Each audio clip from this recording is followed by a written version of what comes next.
गुरुर्ब्रह्मा गुरुर्विष्णुः गुरुर्देवो महेश्वरः गुरुः साक्षात् परं ब्रह्म तस्मै श्रीगुरवे नमः। सदाशिवसमारम्भां शङ्कराचार्यमध्यमाम्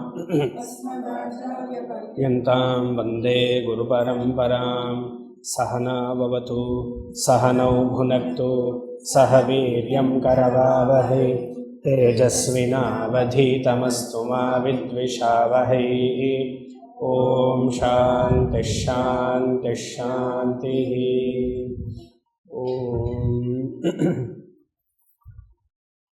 ಅದ್ವೈತ ಮಕರಂದ ಶ್ಲೋಕ 1. ಕಟಾಕ್ಷಕಿರಣಾಚಾಂತ ನಮನ್ಮೋಹಾಬ್ಧಯೇ ನಮಃ ಅನಂತಾನಂದಕೃಷ್ಣಾಯ ಜಗನ್ಮಂಗಳಮೂರ್ತಯೇ.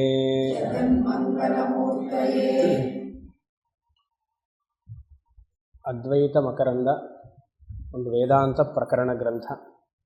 ಶ್ರೀ ಲಕ್ಷ್ಮೀಧರರು ಇದನ್ನು ರಚನೆ ಮಾಡಿದ್ದಾರೆ. ನಿನ್ನೆ ಮಂಗಳ ಶ್ಲೋಕವನ್ನು ನೋಡ್ತಾ ಇದ್ವಿ. ಕೃಷ್ಣಾಯ ನಮಃ. ಅವರ ಇಷ್ಟ ದೇವತೆ ಕೃಷ್ಣ, ಪುರಿ ಜಗನ್ನಾಥ. ಪೂರಿ ಅಲ್ಲ, ಪುರಿ. ಅದು ಪೂರಿ ಬೇರೆ, ಬೆಳಗ್ಗೆ ತಿಂಡಿಗೆ. ಪುರಿ ಜಗನ್ನಾಥ. ಕೇಳಿಸ್ತಾ ಇಲ್ವಾ?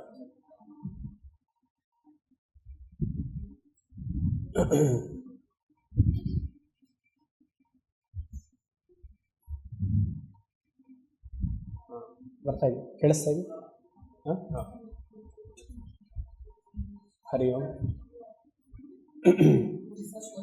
ಮೈಕ್ ಮೇಲ್ ಮಾಡಬೇಕಾ? ಹತ್ರ. ಹೌದು. ಹರಿ ಓಂ.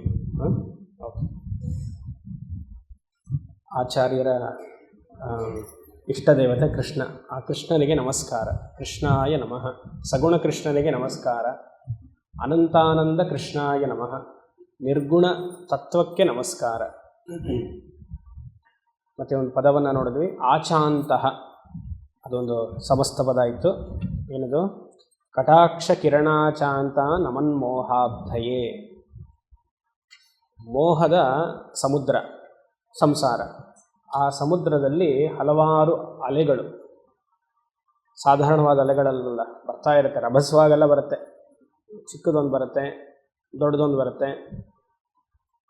ರಾಗದ್ವೇಷ, ಲೋಭಮೋಹ, ಮದ ಮಾತ್ಸರ್ಯ ಅನ್ನುವಂತಹ ಅಲೆಗಳು ಬರ್ತಾ ಇರುತ್ತೆ.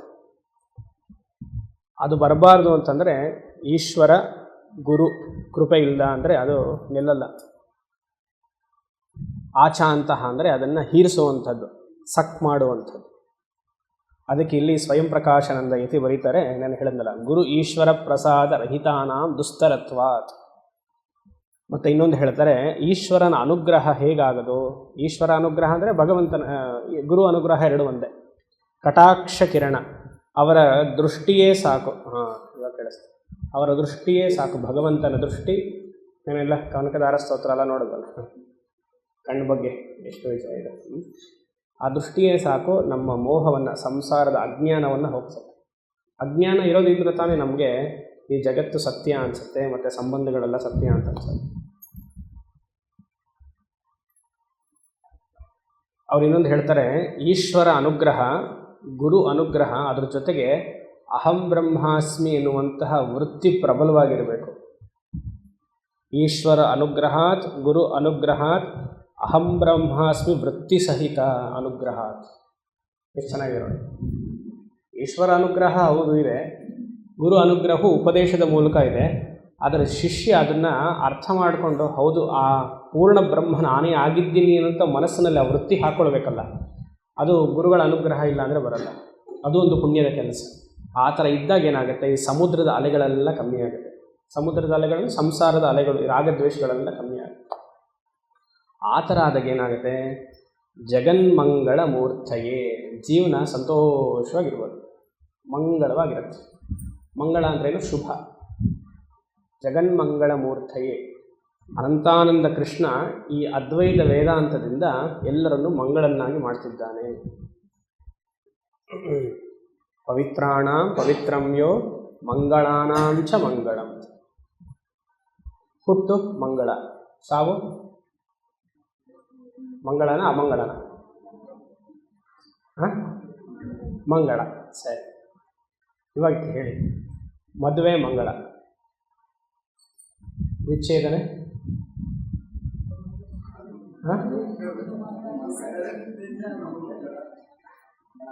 ಮಂಗಳ ಅಲ್ವಾ? ಈಗ ಸ್ವಲ್ಪ ಅರ್ಥ ಆಗಿದೆ ಅಂತ ಸರಿ. ಇಲ್ಲಾಂದರೆ ಹುಟ್ಟು ನಮಗೆಲ್ಲ ಶುಭವನ್ನು ತರುತ್ತೆ. ವಂಶದಲ್ಲಿ ಒಂದು ಲೀನಿಯೇಜ್, ಆ ಪರಂಪರೆಯನ್ನು ಮುಂದುವರ್ಸಕ್ಕೊಬ್ಬ ಮೊಮ್ಮಗ ಹುಟ್ಟಿದ ಅಂತ, ಅಥವಾ ಮೊಮ್ಮಗಳು ಆಮೇಲೆ ಇನ್ನೊಬ್ಬರು ಮನೆಗೆ ಹೋಗಿ ಬೆಳೆದರು. ಅದು ಯಾರೋ ಅಕಾಲಿಕವಾಗಿ ಮರಣ ಆದರೆ ದುರ್ಮರಣ ಅಂತೀವಲ್ವ, ಹಾಗೆಲ್ಲರೂ ಸೇರಿ, ಗುರು ಹಿರಿಯರೆಲ್ಲ ಸೇರಿ ಒಂದು ದಂಪತಿಯನ್ನು ಸೇರಿಸ್ತಾರೆ, ಒಂದು ಹುಡುಗ ಹುಡುಗಿನ ಸೇರಿಸ್ತಾರೆ ಮಂಗಳವಾಗಿ. ಅದು ತಾನಾಗೇ ಬಿಟ್ಟು ಹೋಗುತ್ತಲ್ಲ, ತಾನಾಗೆಲ್ಲ ಫೋರ್ಸಾಗಿ ಬಿಟ್ಟು ಹೋಗುತ್ತಲ್ಲ, ಅದು ಮಂಗಳ. ಅದು ಈ ಎಲ್ಲವೂ ವೇವ್ಸೆ. ಈ ಸಮುದ್ರದಲ್ಲಿ ಮಂಗಳ ಅನ್ನೋದು ಒಂದು ಅಲೆ, ಅಮಂಗಳ ಅನ್ನೋದು ಒಂದು ಅಲೆ. ಅದೆಲ್ಲ ದಾಟಿ ಹೋಗಬೇಕು. ಅದಕ್ಕೆ ಅದ್ವೈತ ಜ್ಞಾನ ಪ್ರಬಲವಾಗಿ ಮನಸ್ಸಿನಲ್ಲಿರಬೇಕು. ಅದ್ವೈತ ಜ್ಞಾನವನ್ನು ಎಲ್ಲಿ ಉಪಯೋಗಿಸ್ಬೇಕು, ಯಾವ ಕಾಲದಲ್ಲಿ ಉಪಯೋಗಿಸ್ಬೇಕು? ನಿದ್ದೆ ಇಲ್ಲ, ಸುಷುಪ್ತಿ ಅವಸ್ಥೆಯಲ್ಲಿ ಅದ್ವೈತ ಜ್ಞಾನ ಉಪಯೋಗಿಸ್ಬೇಕಾ? ಸ್ವಪ್ನದಲ್ಲಿ, ಸಮಾಧಿ ಅವಸ್ಥೆಯಲ್ಲಿ, ಜಾಗೃತ ಅವಸ್ಥೆಯಲ್ಲಿ? ಅದ್ವೈತ ಜ್ಞಾನ ಇಲ್ಲಿ ಇವಾಗ ಈ ದ್ವೈತ ಪ್ರಪಂಚದಲ್ಲಿ ಅದ್ವೈತ ಜ್ಞಾನ ಬೇಕು. ಇಲ್ಲಾಂದರೆ ಅದ್ವೈತಕ್ಕೆ ಏನು ಮಹತ್ವ? ನಾನು ಸುಷುಪ್ತಿಯಲ್ಲಿ ಅದ್ವೈತ ಇದೆ ಅಂತಂದರೆ, ಇಲ್ಲ ಸ್ವಪ್ನದಲ್ಲಿದೆ ಅಂತಂದರೆ, ಇಲ್ಲ ಬೇಡ ಸಮಾಧಿಗೆ ಹೋಗ್ತೀನಿ ಅಂದರೆ, ಇಲ್ಲಿ ದ್ವೈತದಲ್ಲಿದ್ದಾಗ ಬೇಕು ಅದ್ವೈತ ಜ್ಞಾನ. ಹಲವಾರು ಜನ ಏನು ಹೇಳ್ತಾರೆ, ಅದು ಬೇರೆ ಸ್ಥಿತಿ ಸ್ವಾಮಿ ಅಲ್ವಾ? ಯಾವ ಸ್ಥಿತಿ ಅದು? ಯೋಚನೆ ಮಾಡಿ, ಕೇಳಿದ್ದೀರಾ? ಕೆಲವರೆಲ್ಲ ಹೇಳೋದು ಅದ್ವೈತ ಅನ್ನೋದು ಒಂದು ಹೌದು ಪಾರಮಾರ್ಥಿಕ ಸ್ಥಿತಿ. ಅದು ಪಾರಮಾರ್ಥಿಕ ಸ್ಥಿತಿ ಅಂದರೆ ಯಾವುದೋ ದಾಟಿ ಇರೋದು ಅಂತಲ್ಲ, ಉತ್ಕೃಷ್ಟ ಅಂತ. ಪಾರಮಾರ್ಥಿಕತೆಗೆ ಅರ್ಥ ಉತ್ಕೃಷ್ಟತೆ, ಆಬ್ಸಲ್ಯೂಟ್ ಅಂತ ಅರ್ಥ. ಆಬ್ಸಲ್ಯೂಟ್ ಎಲ್ಲಿ ನೋಡಬೇಕು? ನಮಗೆ ಜಾಗೃತ ಅವಸ್ಥೆ ತಾನೇ, ಸಂಸಾರ ಇಲ್ಲೇ ತಾನು ನಾವು ನೋಡ್ತಾ ಇರೋದು. ಇಲ್ಲಿ ಅದ್ವೈತ ಜ್ಞಾನ ಬರಬೇಕು. ಅದು ಅದ್ವೈತ ಬಹಳ ಕಷ್ಟ, ನಮಗೆಲ್ಲ ಆಗಲ್ಲ. ಸಾಧಾರಣ ಜನಗಳು ನಾವು, ಯಾಕೋ ನಿಮ್ಮಂಥವ್ರಿಗೆಲ್ಲ ಆಗುತ್ತೆ, ನಾವೆಲ್ಲ ಸಂಸಾರಸ್ಥರು ಅಂತ ಅಂದ್ಬಿಟ್ರೆ ಅದು ಅದ್ವೈತದ ಬೆಲೆ ಏನು? ಪ್ರತಿಯೊಬ್ಬರಿಗೂ ನೀವು ಪರವಾಗಿಲ್ಲ, ನಮ್ಮ ಸಂಸಾರ ಎಲ್ಲ ಕೇಳಿದ್ರೆ ಬಹಳ ಕಷ್ಟ. ಸ್ವಾಮಿಗಳ ಸಂಸಾರ ನಿಮ್ಗಷ್ಟು ಒಬ್ಬೊಬ್ಬರು ಸ್ವಾಮಿಗಳಿಗೂ ದೊಡ್ಡ ದೊಡ್ಡ ಸಂಸಾರಗಳಿವೆ. ಅದು ಭಯ ಪಡ್ಬಿಡಿ. ಸಂಸಾರ ಅಂದರೆ ತಮಿಳಲ್ಲಿ ಸಂಸಾರ ಅಂದರೆ ಹೆಂಡತಿ ಅಂತ ಅರ್ಥ, ಕನ್ನಡದಲ್ಲಿ ಸಂಸಾರ ಅಂದರೆ ಜವಾಬ್ದಾರಿಗಳು ಅಂತ ಅರ್ಥ. ಆಯಿತಾ? ಸೊ ಮಂಗಳಾನಾಂ ಮಂಗಳಂ ಜಗನ್ಮಂಗಳ ಮೂರ್ತಯೇ. ಅದ್ವೈತ ಇಲ್ಲಿ ಯಾವ ರೀತಿಯಲ್ಲಿ ಆ ಕಟಾಕ್ಷ ಕಿರಣ ಶಾಂತ, ಆ ಈಶ್ವರನ ಅನುಗ್ರಹ, ಗುರು ಅನುಗ್ರಹ ಆಗ್ತಿದ್ದಾಗೆ ಆ ಮೋಹ ಎಲ್ಲ ಹೊರಟೋಗ್ಬೇಕು. ಆ ರೀತಿಯಾಗಿ ನನ್ನನ್ನು ಅನುಗ್ರಹಿಸು, ಅದ್ವೈತ ಜ್ಞಾನವನ್ನು ಕೊಟ್ಟು ಕಾಪಾಡುವಂಥ ಮಂಗಳ ಶ್ಲೋಕದಲ್ಲಿ ಆಚಾರ್ಯರು ತಿಳಿಸ್ತಿದ್ದಾರೆ. ಧರ್ಮ ಹಾಗೂ ಅರ್ಥ ಆಪೇಕ್ಷಿಕ ಮಂಗಳ, ಧರ್ಮ ಅಲ್ಲ, ಅರ್ಥ ಹಾಗೂ ಕಾಮ ಆಪೇಕ್ಷಿಕ ಮಂಗಳ, ಧರ್ಮ ಹಾಗೂ ಮೋಕ್ಷ ಆತ್ಯಂತಿಕ ಮಂಗಳ. ಮಂಗಳಾನಾಂ ಮಂಗಳಂ ಜಗನ್ಮಂಗಳ ಮೂರ್ತಯೇ, ಜಗತ್ತಿಗೆ ಮಂಗಳವನ್ನು ಕೊಡುವಂಥವನು. ಆ ಕೊಟ್ಟಾಗ ಏನಾಗುತ್ತೆ, ಅವನಿಗೆ ಸಂಸಾರ ಬರ್ಡನ್ ಅಂತ ಅನಿಸಲ್ಲ, ದುಃಖ ಅಂತ ಅನಿಸಲ್ಲ. ಆ ರೀತಿಯಾಗಿ ಮಂಗಳ ಶ್ಲೋಕವನ್ನು ಮಾಡಿದ್ದಾರೆ. ಮುಂದೆ ಅಹಮಸ್ಮಿ ಸದಾ ಭಾಮಿ ಕದಾಚಿನ್ನಾಹಮಪ್ರಿಯಃ ಬ್ರಹ್ಮೈವಾಹಮತಃ ಸಿದ್ಧಂ ಸಚ್ಚಿದಾನಂದಲಕ್ಷಣಂ. ಅಹಮಸ್ಮಿ ಸದಾ ಭಾಮಿ ಕದಾಚಿನ್ನಾಹಮಪ್ರಿಯಃ ಬ್ರಹ್ಮೈವಾಹಮತಃ ಸಿದ್ಧಂ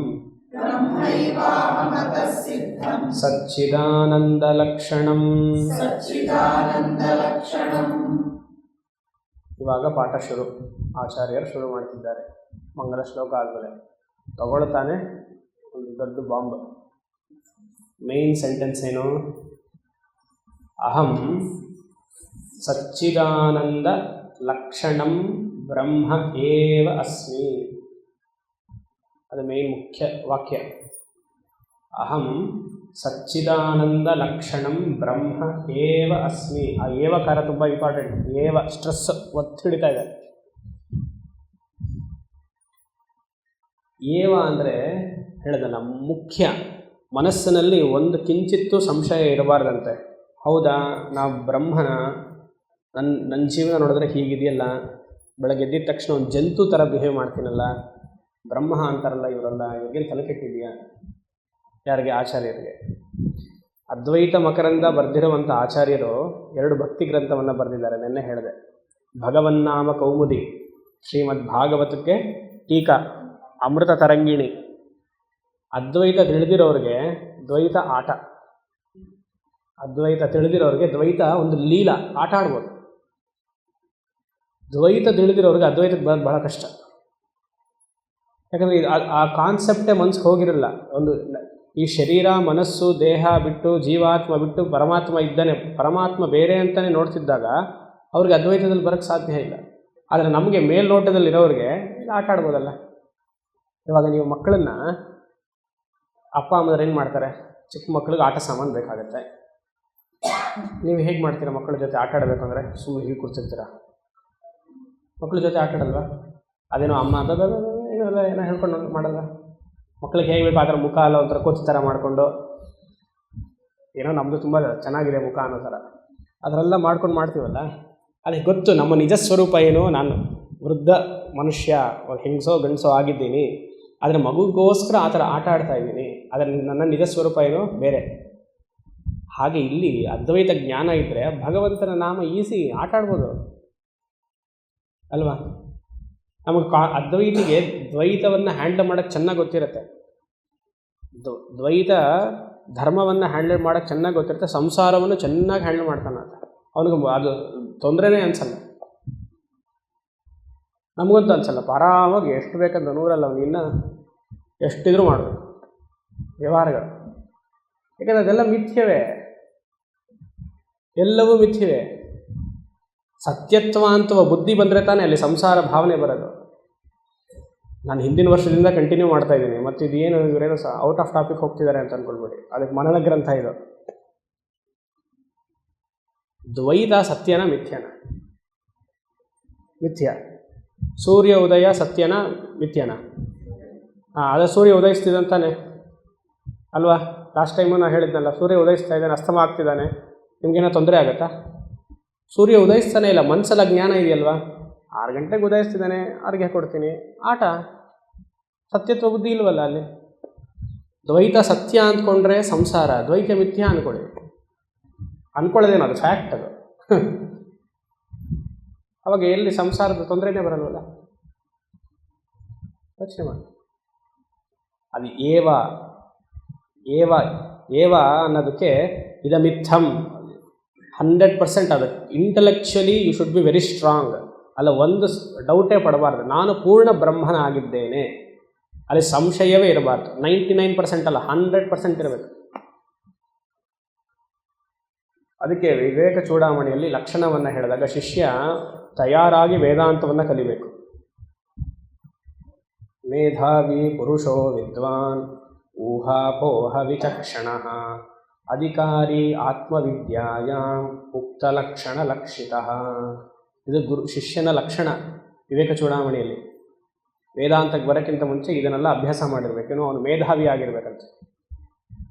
ಸಮಸ್ತವಾಗಿ ಶಾಸ್ತ್ರವನ್ನು ಒಂದು ಮೇಲ್ನೋಟಕ್ಕೆ ಅವನಿಗೆ ಗೊತ್ತಿರಬೇಕು. ಬರ್ಡ್ಸ್ ಐ ವ್ಯೂ, ಪಕ್ಷಿ ನೋಟ. ಮೇಧಾವಿ ಪುರುಷೋ ವಿದ್ವಾನ್ ಊಹಾಪೋಹ ವಿಚಕ್ಷಣ. ಊಹ ಅಪೋಹ ತರ್ಕಶಾಸ್ತ್ರ ಗೊತ್ತಿರಬೇಕು ಅವನಿಗೆ. ಅಧಿಕಾರಿ ಆತ್ಮವಿದ್ಯಾಯಾಂ ಉಕ್ತ ಲಕ್ಷಣ ಲಕ್ಷಿತಃ. ಇಂಟೆಲೆಕ್ಚುಲಿ ಅವನು ಥಿಂಕ್ ಮಾಡೋಕ್ಕಾಗಲ್ಲ, ಭೌತಿಕವಾಗಿ ಅವನಿಗೆ ವೇದಾಂತ ರೀತಿಯಾಗಿ ಥಿಂಕ್ ಮಾಡೋಕ್ಕಾಗಲ್ಲ, ಯೋಚನೆ ಮಾಡೋಕ್ಕಾಗಲ್ಲ ಅಂದರೆ ಇದು ಅರ್ಥ ಆಗಲ್ಲ. ಮನಸ್ಸು ಮೂಲಕ ಈ ಗ್ರಂಥವನ್ನೆಲ್ಲ ನೋಡಬಾರ್ದು. ಮನಸ್ಸು ಮೂಲಕ ನೋಡಿದ್ರೆ, ಎಮೋಷನ್ ಫ್ಯಾಕಲ್ಟಿ ಮೂಲಕ ನೋಡಿದ್ರೆ ಇದು ನಮ್ಗೆ ಅರ್ಥ ಆಗಲ್ಲ. ಕಥೆಲೆಲ್ಲ ಏನು ಬರುತ್ತೆ?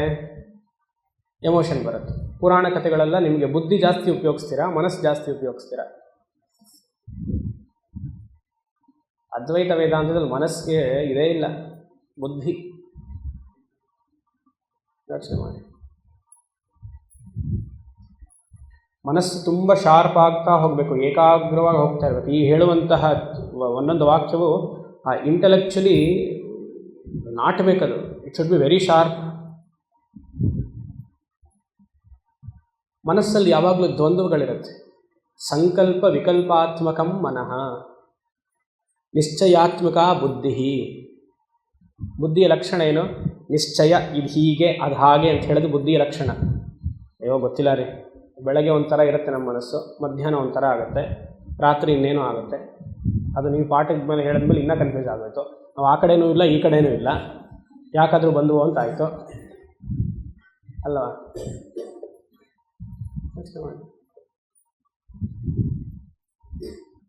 ಏವ 100% ಮನಸ್ಸಿನಲ್ಲಿರಬೇಕು, ನಾನು ಪೂರ್ಣ ಬ್ರಹ್ಮನಾಗಿದ್ದೇನೆ. ದೇಹ ಮನಸ್ಸು ಬುದ್ಧಿ ತಾತ್ಕಾಲಿಕ ಮಾತ್ರ, ಅದು ಬರುವಂಥದ್ದು, ಸ್ವಲ್ಪ ದಿವಸ ಇರುವಂಥದ್ದು, ತಾನಾಗಿ ಹೋಗುವಂಥದ್ದು. ಕಾರು ಒಂದು ದಿವಸ ಬಂತು, ಕೊಂಡ್ಕೊಂಡ್ರಿ, ಒಂದು 20 ವರ್ಷ ಉಪಯೋಗಿಸ್ತೀರಾ, ಆಮೇಲೆ ಏನಾಗುತ್ತೆ? ತಾನಾಗಿ ಹೋಗುತ್ತೆ. ಹಾಗೆ ಈ ಕಾರ್ ಅನ್ನುವಂತಹ ಶರೀರ ಭಗವಂತ ಕೊಟ್ಟಿದ್ದಾನೆ. ಪ್ರಾರಬ್ಧವಶಾತ್ 50, 60, 70 ವರ್ಷನ ಇರುತ್ತೆ, ತಾನಾಗಿ ಹೋಗುತ್ತೆ. ಅದನ್ನ ಯಾಕೆ ನಾನು ಅಂತ ಅಂದ್ಕೊಳ್ಬೇಕು? ಅಂಟ್ಕೊಂಡ್ಬಿಟ್ಟಿದ್ದೀವಲ್ಲ, ತಾದಾತ್ಮ್ಯತೆ ಭಾವ ಬಂದ್ಬಿಟ್ಟಿದೆ ಶರೀರಕ್ಕೆ. ಅದೇ ಮೋಹಾಬ್ಧಯೇ ನಮಃ. ಯೋಚನೆ ಮಾಡಿ. ಇದನ್ನು ಯಾರೂ ಹೇಳ್ಕೊಡಲ್ಲ ನಮಗೆ. ಅದಕ್ಕೆ ಗುರು ಬೇಕು, ಈಶ್ವರ ಬೇಕು, ಶಾಸ್ತ್ರ ಬೇಕು. ಅಪ್ಪ ಅಮ್ಮ ಅಂದರೂ ಹೇಳ್ಕೊಡಲ್ಲ ವಿದ್ಯಾ. ಯಾರಪ್ಪ ಅಮ್ಮ ಅಂದರೂ ಹೇಳ್ಕೊಡಲ್ಲ. ವೇದಾಂತ ಕೇಳಿರೋ ಅಪ್ಪ ಅಮ್ಮ ಅಂದರೂ ಹೇಳ್ಕೊಡಲ್ಲ. ಯಾಕೆ? ಮೋಹ ಅಲ್ವಾ? ಹುಟ್ಟಿದ ತಕ್ಷಣ ಅಪ್ಪ ನೀನು ಪೂರ್ಣ ಬ್ರಹ್ಮ, ನೀನು ನನಗೆ ಸೇರಿದವನೇ ಅಲ್ಲ, ನೀನು ನನಗೆ ಸೇರಿದವ. ಗಂಡರಿಗೆ 20 ವರ್ಷ ಆದಮೇಲೆ, 25 ವರ್ಷ ಆದಮೇಲೆ ಹೆಣ್ಮಕ್ಳಿಗೆ ಹೇಳಬೇಕು, ಸರಿ.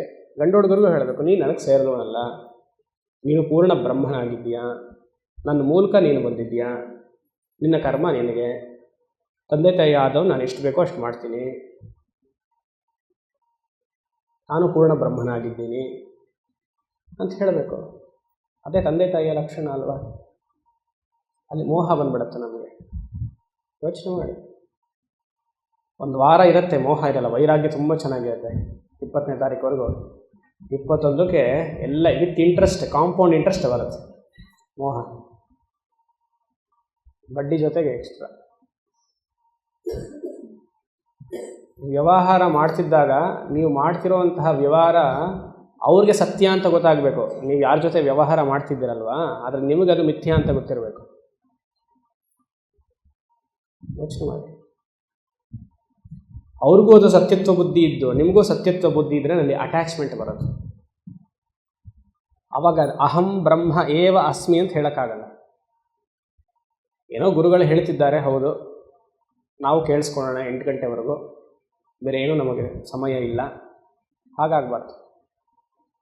ಸಚ್ಚಿದಾನಂದ ಲಕ್ಷಣಂ ಬ್ರಹ್ಮ ಏವ ಅಸ್ಮಿ ಇತಿ ಸಿದ್ಧಂ ಅಂತಾರೆ.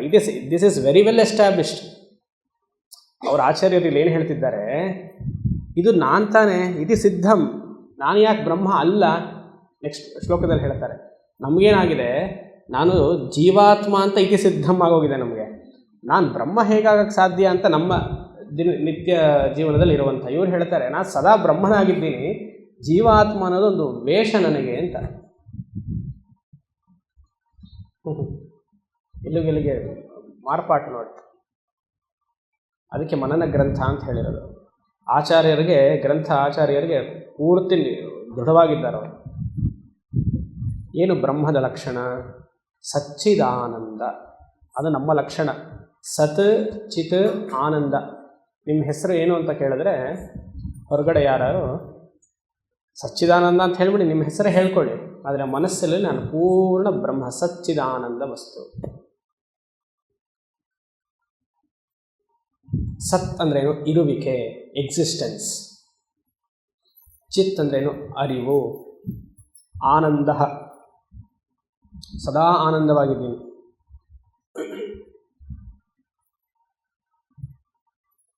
ಸತ್.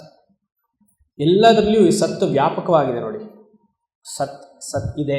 ನಾನಿದ್ದೀನಿ, ನೀವಿದ್ದೀರಾ, ಅವರಿದ್ದಾರೆ, I am, you are, it is, she is. ಈ ಈಸ್ನೆಸ್ ಎಲ್ಲ ಕಾಮನ್ ತಾನೆ. ಪುಸ್ತಕ ಇದೆ, ಪೆನ್ ಇದೆ, ಮೈಕ್ ಇದೆ, ನೀರಿದೆ. ಈ ಇರುವಿಕೆ, ಈ ಸತ್ ಅನ್ನುವಂತಹ ಎಕ್ಸಿಸ್ಟೆನ್ಸ್ ಏನಿದೆ ಅದು ಒಂದು ವಸ್ತುಗೆ ಸೇರ್ಪಟ್ಟಿರದ.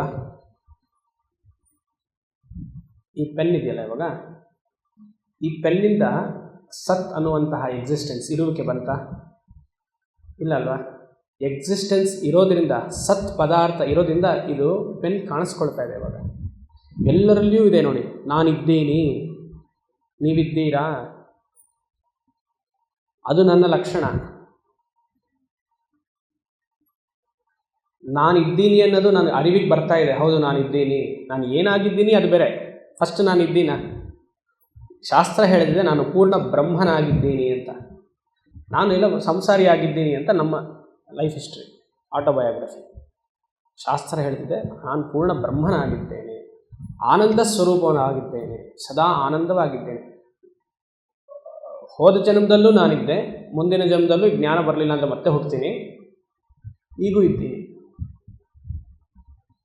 ಭೂತಕಾಲೇ ಅಹಂ ಆಸಾಂ, ಆಸಾಂ ಆಸಾಂ ಅಲ್ಲ, ಆಸಾಂ. ಭೂತಕಾಲೇ ಅಹಂ ಆಸಾಂ ಇದ್ದೆ, ವರ್ತಮಾನ ಕಾಲೇ ಅಸ್ಮಿ, ಭವಿಷ್ಯತ್ ಕಾಲೇ ಅಪಿ ಭವಾಮಿ ಆರ್ ಭವಿಷ್ಯಾಮಿ. ಜಾಗೃತ ಅವಸ್ಥೆಯಲ್ಲೂ ನಾನಿದ್ದೆ. ಇವಾಗ ಜಾಗೃತ ಅವಸ್ಥೆ, ಯಾರು ನಿದ್ದೆ ಮಾಡಬೇಡಿ, ಸ್ವಲ್ಪ ವೇದಾಂತ ಆದರೆ ನಿದ್ದೆ ಬರುತ್ತೆ. ಜಾಗೃತ ಅವಸ್ಥೆಯಲ್ಲಿಯೂ ನಾನಿದ್ದೆ, ಸ್ವಪ್ನ ಅವಸ್ಥೆಯಲ್ಲಿಯೂ ನಾನಿದ್ದೆ, ಸುಷುಪ್ತಿಯಲ್ಲೂ ನಾನಿದ್ದೆ, ಮೂರವಸ್ಥೆಯಲ್ಲಿಯೂ ನಾನಿದ್ದೆ. ನಿದ್ದೆ ನೀವಿದ್ರ ಇಲ್ವಾ? ಇದ್ರಿ, ಪ್ರತಿಯೊಬ್ಬರು ಇದ್ರಿ. ಇಲ್ಲಾಂದರೆ ಬರೋಕ್ಕಾಗಲ್ವಲ್ಲ. ಇದ್ಮೇಲೆ ನಾವು ಹೇಳ್ತೀವಲ್ಲ ಚೆನ್ನಾಗಿ ನಿದ್ದೆ ಮಾಡಿದೆ ಅಂತ. ಅವಾಗ ಗೊತ್ತಿರಲ್ಲ, ಅವಾಗ ಗೊತ್ತಾಗ್ಬಿಟ್ರೆ ಎಚ್ಚರ ಆಗೋಯ್ತು ಅಂತ ಅರ್ಥ. 10 ಗಂಟೆಗೆ ಮಲಗಿದೆ, ಏನೋ ಗೊತ್ತಿಲ್ಲ, ತುಂಬ ಇದೆ, ಎದ್ದೆ 3 ಗಂಟೆ ಎಲ್ಲಿದ್ನೋ ಗೊತ್ತಿಲ್ಲ, ಅಲ್ಲೇ ಡಲ್ಲ ಬೆಡ್ ಮೇಲೆ ಇದ್ವಿ, ಎಲ್ಲೂ ಹೋಗಲಿಲ್ಲ. ಅದು ಮನಸ್ಸು ಎಲ್ಲ ಲೈವ್ ಆಗಿಬಿಟ್ಟಿತ್ತು. ಇದ್ದ ತಕ್ಷಣ ನಾನು ಬಂದಲ್ಲ, ಇದ್ದೀನಿ. ಈ ಅವಸ್ಥಾತ್ರಯನೇ ಸಾಕು ಮನುಷ್ಯನಿಗೆ ವೈರಾಗ್ಯ ಬರೋಕ್ಕೆ. ನಿದ್ದೆಯಲ್ಲಿ ಎಲ್ಲಿದ್ವಿ ನಾವು ಅಂತ ಕೇಳ್ಕೊಳ್ಬೇಕು. Where was I in deep sleep? ನಿದ್ದೆಯಲ್ಲಿ ಎಲ್ಲಿ ಸಂಸಾರ? ಯಾರು ಪ್ರಶ್ನೆ ಮಾಡ್ಕೊಂಡಿದ್ದೀರಾ? ನಿದ್ದೆಯಲ್ಲಿ ಎಲ್ಲಿ ಸಂಸಾರ? ಸ್ವಪ್ನದಲ್ಲಿ ಎಲ್ಲಿ ಸಂಸಾರ? ಯೋಚನೆ ಮಾಡಿ. ಜಾಗೃತ ಅವಸ್ಥೆಯಲ್ಲಷ್ಟೇ ಒಂದು 14-15 ಗಂಟೆ ಕಾಲ ಅಷ್ಟೇ, ಅಷ್ಟಕ್ಕೆ ನಾವು ಮಾಡುವಂತಹ ಸಾಹಸಗಳು.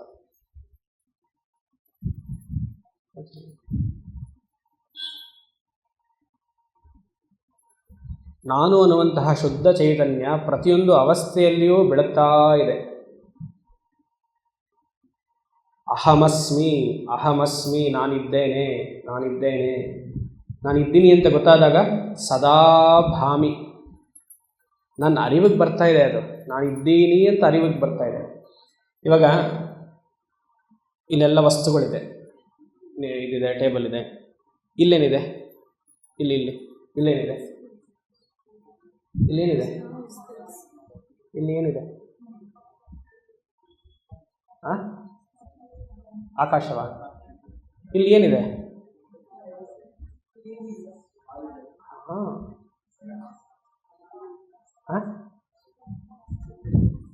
ಇಲ್ಲಿ ಏನಿದೆಪ್ಪ?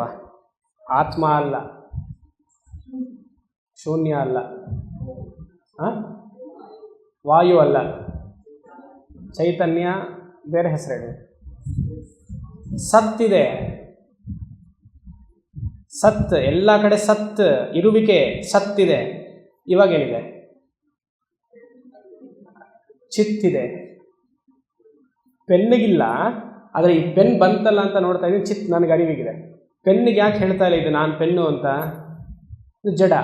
ಇಲ್ಲಿ ಉಪಕರಣ ಇಲ್ಲ, ಇಲ್ಲಿ ಈ ಪೆನ್ನಿಗೆ ಮನಸ್ಸಿಲ್ಲ, ಮೈಂಡ್ ಇಲ್ಲ. ಇದು ಪೆನ್ನು ಅಂತ ಹೇಳಬೇಕು ಅಂದರೆ, ಯಾಕಂದರೆ ಇದು ಜಡವಸ್ತು. ಈ ಶರೀರ ಜಡ, ಅದಕ್ಕೆ ಈ ಶರೀರ ಸತ್ ಇದೆ. ಈ ಸತ್ ಅನ್ನೋದು ಸರ್ವವ್ಯಾಪಕವಾಗಿದೆ, ಎಲ್ಲ ಕಡೆ ಇದೆ, ಆಕಾಶ ರೀತಿಯಾಗಿ ಎಲ್ಲ ಕಡೆ ಇದೆ. ಆದರೆ ಈ ಸತ್ತನ್ನುವಂತಹ ಶರೀರದಲ್ಲಿ ಮನಸ್ಸಿದೆಯಲ್ಲ, ಮನಸ್ಸಿನಲ್ಲಿ ಅದು ಚೈತನ್ಯ ಆತ್ಮ ಇರೋದ್ರಿಂದ ಮನಸ್ಸು ಬೆಳಗ್ತಾ ಇದೆ. ಆ ಮನಸ್ಸಿನಲ್ಲಿ ಏನಾಗ್ತಿದೆ, ನಾನಿದ್ದೀನಿ, ಅಹಮಸ್ಮಿ. ನಿದ್ದೆಯಲ್ಲಿ ಏನಾಗುತ್ತೆ, ಮನಸ್ಸು ಲಯವಾಗ್ಬಿಟ್ಟಿದೆ, ಅದಕ್ಕೆ ನಾನಿದ್ದೀನಿ ಅಂತ ಹೇಳೋಕ್ಕಾಗಲ್ಲ. ಎದ್ದ ತಕ್ಷಣ ಏನಾಗುತ್ತೆ, ಮನಸ್ಸು ಮತ್ತೆ ಹುಟ್ಕೊಳ್ಳುತ್ತೆ, ನಾನಿದ್ದೀನಿ ಅಂತ ಮತ್ತೆ ಬರುತ್ತೆ. ಎಲ್ಲ ಕಡೆ ಸತ್ ಅನ್ನುವಂತಹ ಪದ ಇದೆ. ಆ ಸತ್ ಅನ್ನುವುದು ನನ್ನ ನಿಜಸ್ವರೂಪ. ಇಂಗ್ಲೀಷಲ್ಲಿ ಹಾಕೊಂಡ್ರೆ SAT, ಅದು ಸ್ಯಾಟ್ ಆಗೋಗುತ್ತೆ. ಕನ್ನಡದಲ್ಲಿ ಹಾಕೊಳ್ಳಿ ಸತ್, ಇಲ್ಲ ಸಂಸ್ಕೃತದಲ್ಲಿ ಸದ್.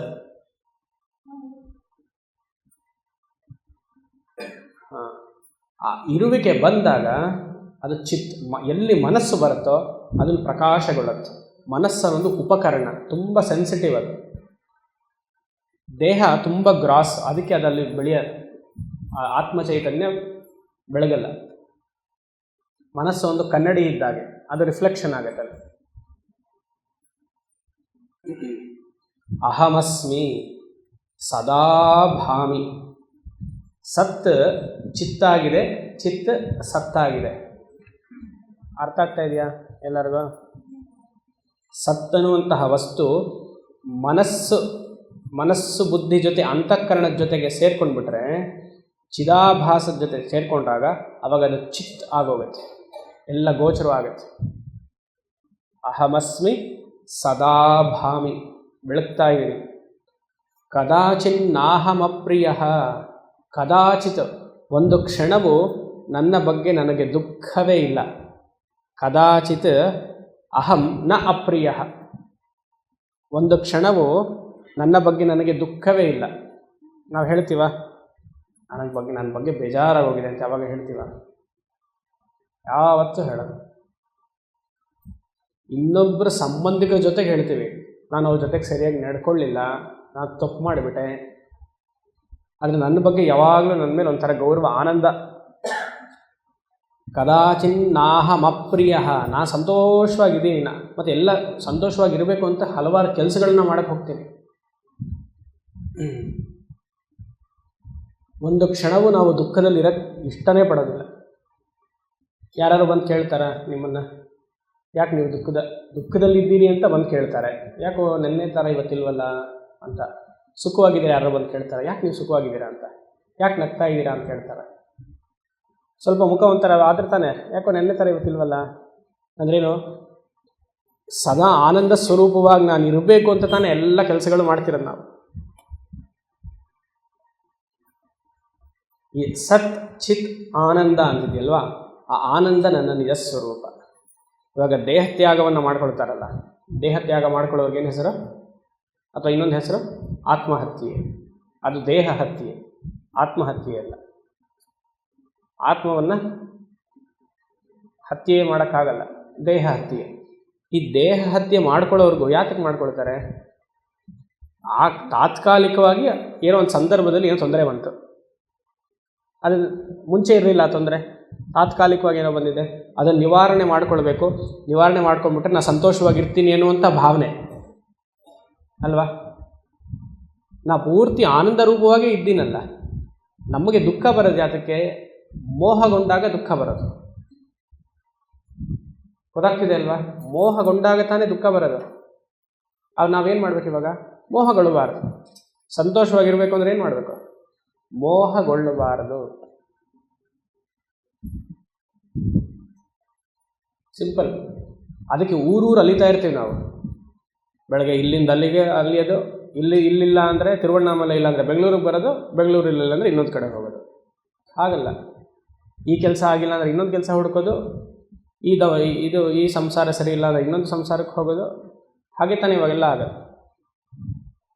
ನೀವು ಎಷ್ಟು ಜನನ ಹುಡುಕಿ ತ್ರಿಪುರ ಸುಂದರಿನೇ ಕರ್ಕೊಂಬನ್ನಿ ಭೂಲೋಕಕ್ಕೆ, ಸಂತೋಷವಾಗಿರೋಕ್ಕಾಗಲ್ಲ. ಯಾವುದೇ ವಸ್ತು ನಿಮಗೆ 100% ಸುಖ ಕೊಡಲ್ಲ. ಎಲ್ಲ ತಾತ್ಕಾಲಿಕ. ಯಾಕಂದರೆ ಅದು ಬಂದಿರೋ ಅಂಥದ್ದು, ಯಾವುದು ಬರುತ್ತೋ ಅದು ಹೋಗಲೇಬೇಕು. ಆಗಮ ಪಾಯಿನೋ ನಿತ್ಯಾಹ ತಾಂ ತಿತಿಕ್ಷಸ್ವ ಭಾರತ. ಯಾವುದು ಬಂತೋ ಅದು ಹೋಗಲೇಬೇಕು. ಯಾಕೆ ಹಿಡ್ಕೊಳ್ಬೇಕು ಅದನ್ನು ಅಲ್ವಾ? ಇವಾಗ ಓಕೆ ಸ್ವಾಮಿ, ವೇದಾಂತ ಅದಕ್ಕೆ ನಾನು ಹೇಳಿದ್ದೆ, ದ್ವೈತದಲ್ಲಿ ವೇದಾಂತ ಬೇಕು. ಬೆಳಗ್ಗೆ ಯಾರೋ ಬಂದಿಲ್ಲ ಇವತ್ತು. ಬೆಳಗ್ಗೆ ಒಬ್ಬರು ಹೇಳ್ತಿದ್ರು, ಕೆಲಸ ಬೇಕು ಸಿಗ್ತಾ ಇಲ್ಲ ಅಂತ. ಆಯಿತಾ, ಹಲವಾರು ಕಡೆ ಪ್ರಯತ್ನ ಪಟ್ಬಿಟ್ಟೆ, ಕೆಲಸ ಸಿಗ್ತಾ ಇಲ್ಲ. ಸ್ವಾಮಿಗಳಿಗೆ ನಿಮ್ಗೆ ಹೇಳಬಾರ್ದು, ನೀವು ಹೇಳಿದ್ರೆ ನೀವೇನೋ ಒಂದು ಪರಿಹಾರ ಹೇಳ್ತೀರಾ, ಪರವಾಗಿಲ್ಲ, ಪರಿಹಾರ ಹೇಳ್ತೀರಾ, ಬೈತೀರಾ, ಇಷ್ಟೆಲ್ಲ ವೇದಾಂತ ಅರ್ಥ ಮಾಡಿಕೊಂಡು ಕೆಲಸ ಸಿಗ್ತಿಲ್ವಲ್ಲ, ಹಾಗೆ ನಾನೇ ಏನಾದ್ರು ಪ್ರಯತ್ನ ಪಡ್ತೀನಿ ಅಂತೆಲ್ಲ ಮಾಡು. ಅದಾಗಲಿಲ್ಲ. ಆಮೇಲೆ ಆಗಲಿಲ್ಲ, ಮನೇಲಿ ಪ್ರೆಷರು, EMI ಬೇರೆ ಇದೆ. ಕೊನೆಗೆ ಫೋನ್ ಮಾಡಿ ಕೇಳಿದ್ರು ಏನು ಮಾಡಲಿ ಅಂತ. 30 ದಿವಸ ಈ ಜಪ ಮಾಡಿ ಖಂಡಿತ ಕೆಲಸ ಸಿಗುತ್ತೆ ಅಂತ. 15 ದಿವಸಕ್ಕೆ ಸಿಕ್ತು ಕೆಲಸ. ಖುಷಿ. ಆಮೇಲೆ ಖುಷಿಯಾಗಿ ಗುರುಗಳು ಹೇಳಿದ ತಕ್ಷಣ ಆಯಿತು, ಕಾಂಟ್ರಿಬ್ಯೂಷನ್ ಕಳಿಸ್ತಾರೆ, ಅದೆಲ್ಲ ಆಯಿತು. ಆಮೇಲೆ ಫೋನ್ ಮಾಡಿ, ತಪ್ಪು ಮಾಡಿಬಿಟ್ಟೆ, ನಿಮಗೆ ಫೋನ್ ಮಾಡಬಾರ್ದಾಗಿತ್ತು, ವೇದಾಂತ ಪ್ರಬಲವಾಗಿ ಇನ್ನೂ ಮನ್ಸಿಗೆ ಹೋಗಬೇಕಾಗಿತ್ತು. ಯಾಕಂದ್ರೆ ಆ ಸಮಯದಲ್ಲಿ ಹೋಗಲಿಲ್ಲ ನೋಡಿ. ಕೆಲಸ ಸಿಕ್ಕಿದ ಮೇಲೆ ತತ್ವಬೋಧ ತೆಗೆದು ಓಪನ್ ಮಾಡಿದ್ರೆ ಅರ್ಥ ಆಗುತ್ತಾ? ಕೆಲಸ ಸಿಕ್ಕಿದ ಮೇಲೆ ವೇದಾಂತವನ್ನು ಶ್ರವಣ ಮಾಡೋದು, ಕೆಲಸ ಇಲ್ಲದೇ ಇದ್ದಾಗ ವೇದಾಂತ ಶ್ರವಣ ಮಾಡೋದು ಹೇಗೆ, ಅದು ಇಂಪಾರ್ಟೆಂಟ್. ವೇದಾಂತ ಎಲ್ಲಿ ಆಗಬೇಕು? ದ್ವೈತ ಪ್ರಪಂಚದಲ್ಲಿದ್ದಾಗ, ಕಷ್ಟದಲ್ಲಿದ್ದಾಗ ವೇದಾಂತ ಬರಬೇಕು. ಈ ಥರ ಫ್ಯಾನ್ ಹಾಕ್ಕೊಂಡು AC ಹಾಕ್ಕೊಂಡಿದ್ದಾಗ ಅಹಂ ಬ್ರಹ್ಮಾಸ್ಮಿ ಅಂದರೆ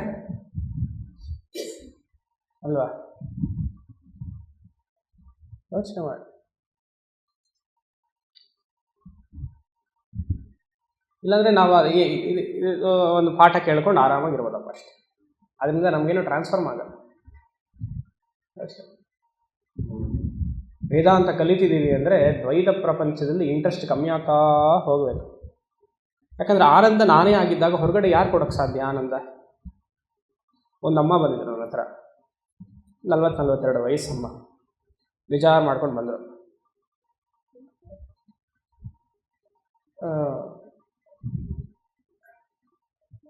ಬೇಜಾರಾಗಿದೆ ಸ್ವಾಮಿ ಅಂದರು. ಯಾಕೆ? Family problem. ಇನ್ಯಾತಕ್ಕೆ ಬೇಜಾರಾಗತ್ತೆ? As usual. ಗಂಡನ ಕೆಲಸ ಇಲ್ಲ, ಸರಿ,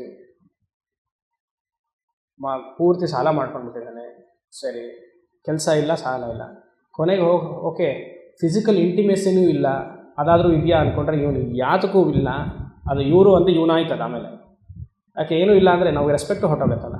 ಕೆಲಸ ಇಲ್ಲ ಅಂದರೆ ಫಸ್ಟ್ ಗಂಡಸರಿಗೆ ರೆಸ್ಪೆಕ್ಟ್ ಹೋಗುತ್ತೆ, ಆಮೇಲೆ ಸಾಲ ಮಾಡ್ಕೊಂಡ್ಬಿಟ್ಟಂದ್ರೂ ರೆಸ್ಪೆಕ್ಟು ಹೊಟ್ಟೋಗುತ್ತೆ. ಕೊನೆಗೆ ಅಟ್ಲೀಸ್ಟ್ ದೈಹಿಕವಾಗಿ ಏನಾದರೂ ಇದ್ದಾರಾ? ಅದೂ ಇಲ್ಲ. ಕೊನೆಗೆ ವೇದಾಂತದಲ್ಲಿ ನನಗೆ ಆನಂದ ಸಿಕ್ತು ಅಂದರು. ಅದಕ್ಕೆ ವೇದಾಂತದಕ್ಕೆ ಬಂದಿದ್ದೀನಿ ಅಂತ. ಒಳ್ಳೆಯದು, ಬಂದಿರೋ ರೀತಿ ಬೇರೆ ರೀತಿಯಾಗಿರ್ಬೋದು, ಬಂದಿರೋ ರೀತಿ ಅವ್ರಿಗೆ ಆ ರೀತಿಯಾಗಿ ಭಗವಂತ ತೋರಿಸಿದ್ದಾರೆ ದಾರಿಯನ್ನು. ಯಾಕಂದ್ರೆ ಆನಂದ ನನ್ನ ನಿಜ ಸ್ವರೂಪವಾಗಿದೆ. ಹೊರಗಡೆ ಹುಡುಕಿದ್ರೆ ಸಿಗಲ್ಲ, ಎಷ್ಟು ಹುಡುಕಿದ್ರೂ ಸಿಗಲ್ಲ. ನೀವು 100 ಅಲ್ಲ 20 ಮಕ್ಕಳು ಮಾಡ್ಕೊಳ್ಳಿ ಆಗಲ್ಲ, 20 ಅಲ್ಲ 100 ಮಕ್ಕಳು ಮಾಡ್ಕೊಳ್ಳಿ ಆಗಲ್ಲ. ಆಯಿತಾ? ಉನ್ನತ ಇದಕ್ಕೆ ಹೋಗಿ ಆಗಲ್ಲ. ನಾವು ಬಾಂಬೆಗೆ ಒಬ್ಬರ ಮನೆಗೆ ಹೋಗಿದ್ದೆ, ಅದೇ ಒಂದು ಲಾಸ್ಟ್ ಟೈಮ್ ಪ್ರವಚನಕ್ಕೆ ಹೋದಾಗ. ಬಾಂಬೆಲಿ ಇದೆ ದಿ ಬೆಸ್ಟ್ ಡ್ರೈ ಫ್ರೂಟ್ಸ್ ಮಾಡುವಂತಹ ಇದು ಕಂಪನಿ. ಎಲ್ಲರೂ ಅಲ್ಲೇ ಇಂಡಿಯಾಗೆಲ್ಲ ಸಪ್ಲೈ ಮಾಡೋದು. ಅವ್ರ ಮನೆಗೆ ಹೋಗಿದ್ದೆ, ಗುಜರಾತೀಸ್. ಅಮ್ಮ ಅಳ್ತಾರೆ, ಯಾಕಂದರೆ ಕಾಂಪಿಟೇಟರ್ಸ್ ಜಾಸ್ತಿ, ಮಗನಿಗೆ ಮದುವೆ ಆಗಿಲ್ಲ, ಅಷ್ಟು ಕೋಟ್ಯಾಂತರ ರೂಪಾಯಿ ದುಡ್ಡಿದೆ, ಮನಸ್ಸು ನೆಮ್ಮದಿ ಇಲ್ಲ, ಅದೊಂದು ಆಗ್ಬಿಟ್ರೆ ಸಾಕು ಅಂತ. ಆಮೇಲೆ ಡ್ರೈ ಫ್ರೂಟ್ಸ್ ಬಂತು, ಅದು ಬೇರೆ ವಿಚಾರ. ನಾವು ಹೋಗಿದ್ದು ಅದಕ್ಕೆ ತಾನೆ, ಡ್ರೈ ಫ್ರೂಟ್ಸ್ ತೊಗೊಂಡು ಬಂದ್ವಿ. ಆನಂದ ಸಿಗಲ್ಲ ಹೊರಗಡೆ. ನೀವು ಮಗನಿಗೆ ಮದುವೆ ಆಗಲಿಲ್ಲ ಬೇಜಾರು, ಮಗಳು ಮದುವೆ ಆಗಲಿಲ್ಲ ಬೇಜಾರು, ಆದರೆ ಮಕ್ಕಳಾಗಲಿಲ್ಲ ಬೇಜಾರು, ಕೆಲಸ ಸಿಗಲಿಲ್ಲ ಬೇಜಾರು. ನಿಜ ಜೀವನದಲ್ಲಿ ನಾನು ಹೇಳ್ತಾ ಇದ್ದೀನಿ, ವೇದಾಂತ ಯಾವಾಗ ಅಪ್ಲೈ ಆಗೋದು? ಕಂಫರ್ಟ್ ಝೋನ್ ತುಂಬ ಇದೆ ನಮಗೆ. ಸ್ವಲ್ಪ ಆ ಕಡೆ ಈ ಕಡೆ ಹೋದರೆ ಎಲ್ಲ ಸರಿಯಾಗಿ ಹೋಗ್ತಿರಬೇಕು, ವೇದಾಂತ ಪಾಠನೂ ಆಗಬೇಕು ಅಂದ್ರೆ ಆಗಲ್ಲ. ಯೋಚನೆ ಮಾಡಿ. ವೈರಾಗ್ಯ ಬರಬೇಕು, ಶರೀರ ಬೀಳಬೇಕು, ಪರವಾಗಿಲ್ಲ, ಏನಾಗುತ್ತೋ ಆಗಲಿ. ನೀವು ಅದೇನೆ ಹೊರಗಡೆ ಎಕ್ಸ್ಪ್ರೆಸ್ ಮಾಡೋ ಅವಶ್ಯಕತೆ ಇಲ್ಲ, ಮನಸ್ಸಲ್ಲಿ ಇಟ್ಕೊಂಡ್ರೆ ಸಾಕು. ಆನಂದ ಸ್ವರೂಪನಾಗಿದ್ದಾನೆ, ಹೊರಗಡೆ ಸಿಗಲ್ಲ. ಲಕ್ಷಣ ಸತ್ ಇರುವಿಕೆ, ಸತ್ ಇದೆ, ಅದು ನನ್ನ ಅರಿವಿಗೆ ಬರ್ತಿದೆ. ಚಿತ್ ಆನಂದ ನನ್ನ ಪೂರ್ಣ ಸ್ವರೂಪ ಅದು. ಯೋಚನೆ ಮಾಡಿ. ಕದಾಚಿನ್ ನಾಹಮಪ್ರಿಯ. ಯಾರು ಬೈದ್ರೆ ನಮ್ಗೇನಾಗುತ್ತೆ ಸಡನ್ನಾಗಿ? ಯಾಕೆ ಬೈತಿದ್ದೀರಾ? ಗಲಾಟೆ ಮಾಡಕ್ಕೆ ಹೋಗ್ತೀವಿ. ಯಾರು ಹೊಗಳಿದ್ರೆ ಗಲಾಟೆ ಮಾಡಕ್ಕೆ ಹೋಗ್ತೀವ? ಯೋಚನೆ ಮಾಡಿ. ಹೊಗಳಿದ ತಕ್ಷಣ ನಮಗೆ ಆನಂದ ಮತ್ತೆ ಬರುತ್ತೆ. ಬೈದ ತಕ್ಷಣ ಯಾಕೆ ಬೈತಿದ್ದೀರಾ? ನಮಗೆ ನಮ್ಮ ತಪ್ಪಿದ್ರೂ ನಾವು ಒಪ್ಕೊಳ್ಳಲ್ಲ, ಇಲ್ಲದೇ ಇದ್ರೂ ಒಪ್ಕೊಳ್ಳಲ್ಲ. That is against my nature. Nobody should scold me because ನಾನು ಆನಂದ ಸ್ವರೂಪವನಾಗಿ. ಯಾಕೆ ಬೈತೀರಾ? ಯೋಚನೆ ಮಾಡಿ. ಮೊದಲನೇ ಶ್ಲೋಕವೇ ಅವ್ರು ತುಂಬ ಹೆವಿಯಾಗಿ ಇಟ್ಬಿಟ್ಟಿದ್ದಾರೆ. ಕದಾಚಿತ್ ಒಂದು ಕ್ಷಣವು ಆನಂದದಿಂದ ನಾನು ಆ ಕಡೆ ದಾಟ್ತಾ ಇಲ್ಲ. ಸತ್ಗೆ ಎದುರುಪದ ಅನೃತ, ಸತ್ಗೆ ಎದುರುಪದ ಅನೃತ, ಚಿತ್ಗೆ ಆಪೋಸಿಟ್ ಜಡ, ಆನಂದಕ್ಕೆ ಹೇಳೋ ಅವಶ್ಯಕತೆ ಇಲ್ಲ, ಆಪೋಸಿಟ್ ದುಃಖ. ಸಚ್ಚಿದ ಆನಂದ ಬ್ರಹ್ಮನ ಲಕ್ಷಣ, ಅನೃತ ಜಡ ದುಃಖ ಜೀವಾತ್ಮನ ಲಕ್ಷಣ. ಜೀವಾತ್ಮನ ಲಕ್ಷಣ. ಈ ಜೀವಾತ್ಮ ಸದಾ ದುಃಖಿ. ಯಾಕೆ? ಸಂಸಾರದ ಜೊತೆಗಿದ್ದಾನೆ, ಪ್ರಾರಬ್ಧ ಕರ್ಮದ ಜೊತೆಗಿದ್ದಾನೆ. ಬ್ರಹ್ಮನ ಲಕ್ಷಣ ಏನು? ಸದಾ ಆನಂದ. ಅದು ನನ್ನ ಸ್ವರೂಪ. ಕದಾಚಿನ್ನಾಹಮಪ್ರಿಯ ಬ್ರಹ್ಮೈವಾಹ ಮತಸ್ಸಿದ್ಧಂ ಸಚ್ಚಿದಾನಂದ ಲಕ್ಷಣಂ. ಸದಾ ಅಹಂ ಅಹಂ ಅಹಂ. ಭಗವದ್ಗೀತೆಯಲ್ಲಿ ಬರುತ್ತಲ್ಲ, ನಾ ಸತೋ ವಿದ್ಯತೆ ಭಾವ ನಾ ಭಾವೋ ವಿದ್ಯತೆ ಸತಃ ಉಭಯೋರಪಿ ದೃಷ್ಟೋಂತಃ ತ್ವನಯೋಸ್ತತ್ವದರ್ಶಿಭಿಃ ಅವಿನಾಶಿತು ತದ್ವಿದ್ಧಿ ಯೇನ ಸರ್ವಮಿದಂ ತತಂ ವಿನಾಶಮವ್ಯಯಸ್ಯಾಸ್ಯ ನ ಕಶ್ಚಿತ್ ಕರ್ತೃಮರ್ಹತಿ. ಅವಿನಾಶಿಯು ತದ್ವಿದ್ಧಿ. ನೀನು ಅವಿನಾಶಿಪ್ಪ. ಇನ್ನು ಇದನ್ನೇ ಮುಂದಿನ ಆಚಾರ್ಯರು ತಿಳಿಸ್ತಾ ಹೋಗ್ತಾರೆ. ಅಲ್ಲಿ ನೋಡೋಣ. ನನ್ನ ನಿಜ ಸ್ವರೂಪ ಏನು? ಎಲ್ಲರೂ ಹೇಳಿ. ಸಚ್ಚಿತ್ ಆನಂದ ಸ್ವರೂಪ. ಆನಂದವನ್ನು ಎಲ್ಲಿ ಹುಡುಕಬೇಕು? ಎಲ್ಲಿ ಹುಡುಕ್ತೀರಾ? ನಾನು ಪ್ರಶ್ನೆನ ಕೇಳ್ಕೊಳ್ಳಿ. ವೇದಾಂತದಲ್ಲಿ ಪ್ರಶ್ನೆ ಕರೆಕ್ಟಾಗಿ ಕೇಳು. ಹುಡುಕುವಂಥದ್ದಲ್ಲ. ನಾನೇ ಆನಂದ ಸ್ವರೂಪ. ಹೊರಗಡೆನೂ ಇಲ್ಲ, ಒಳಗಡೆನೂ ಇಲ್ಲ. ಆನಂದ ಸ್ವರೂಪನಾಗಿದ್ದೇನೆ. ಮತ್ತು ನನಗೇನೋ ಒಂಥರ ಅನಿಸ್ತಾ ಇದೆಯಲ್ಲ, ಅದೆಲ್ಲ ಮನಸ್ಸಿನ ಕೊರೆಗಳು. ಹೀಗಿರಬೇಕು, ಹಾಗಿರಬೇಕು, ಅದೆಲ್ಲ ಮನಸ್ಸಿನ ಕೊರೆಗಳು. ಇವರು ಸ್ವಲ್ಪ ನಮಗೆ ಸಹಕಾರ ಮಾಡಿದ್ರೆ ಹೀಗಾಗತ್ತೆ. It is a weakness of the mind. Vedanta ಅದನ್ನು ವೀಕ್ನೆಸ್ ಅಂದ್ಬಿಡುತ್ತೆ ಡೈರೆಕ್ಟಾಗಿ. ಯೋಚನೆ ಮಾಡಿ. ಅದು ನನ್ನ ಸಚ್ಚಿದ ಆನಂದ ನನ್ನ ಸ್ವರೂಪ. ಅನೃತ ಜಡ ದುಃಖ ದೇಹದ ಜೀವಾತ್ಮನ ಸ್ವರೂಪ. ನಾ ಜೀವನ ಅಲ್ವಲ್ಲ. ಆಟ ಆಡಬೇಕು ಜೀವನದಲ್ಲಿ. ಜೀವನ ಇರದೇ ಒಂದು ಆಟ ಆಡೋಕ್ಕೆ. ಅದೊಂದು ಲೀಲೆ. ಭಕ್ತಿಯಾಗಿ ಧರ್ಮದಿಂದ ಆಟ ಆಡಬೇಕು. ಅರ್ಥಕಾಮದಿಂದ ಆಟ ಆಡೋದಲ್ಲ, ಧರ್ಮದಿಂದ ಆಟ ಆಡಬೇಕು. ಆಟ ಆಡೋದಂದ್ರೆ ನಡೆಸೋದೆ.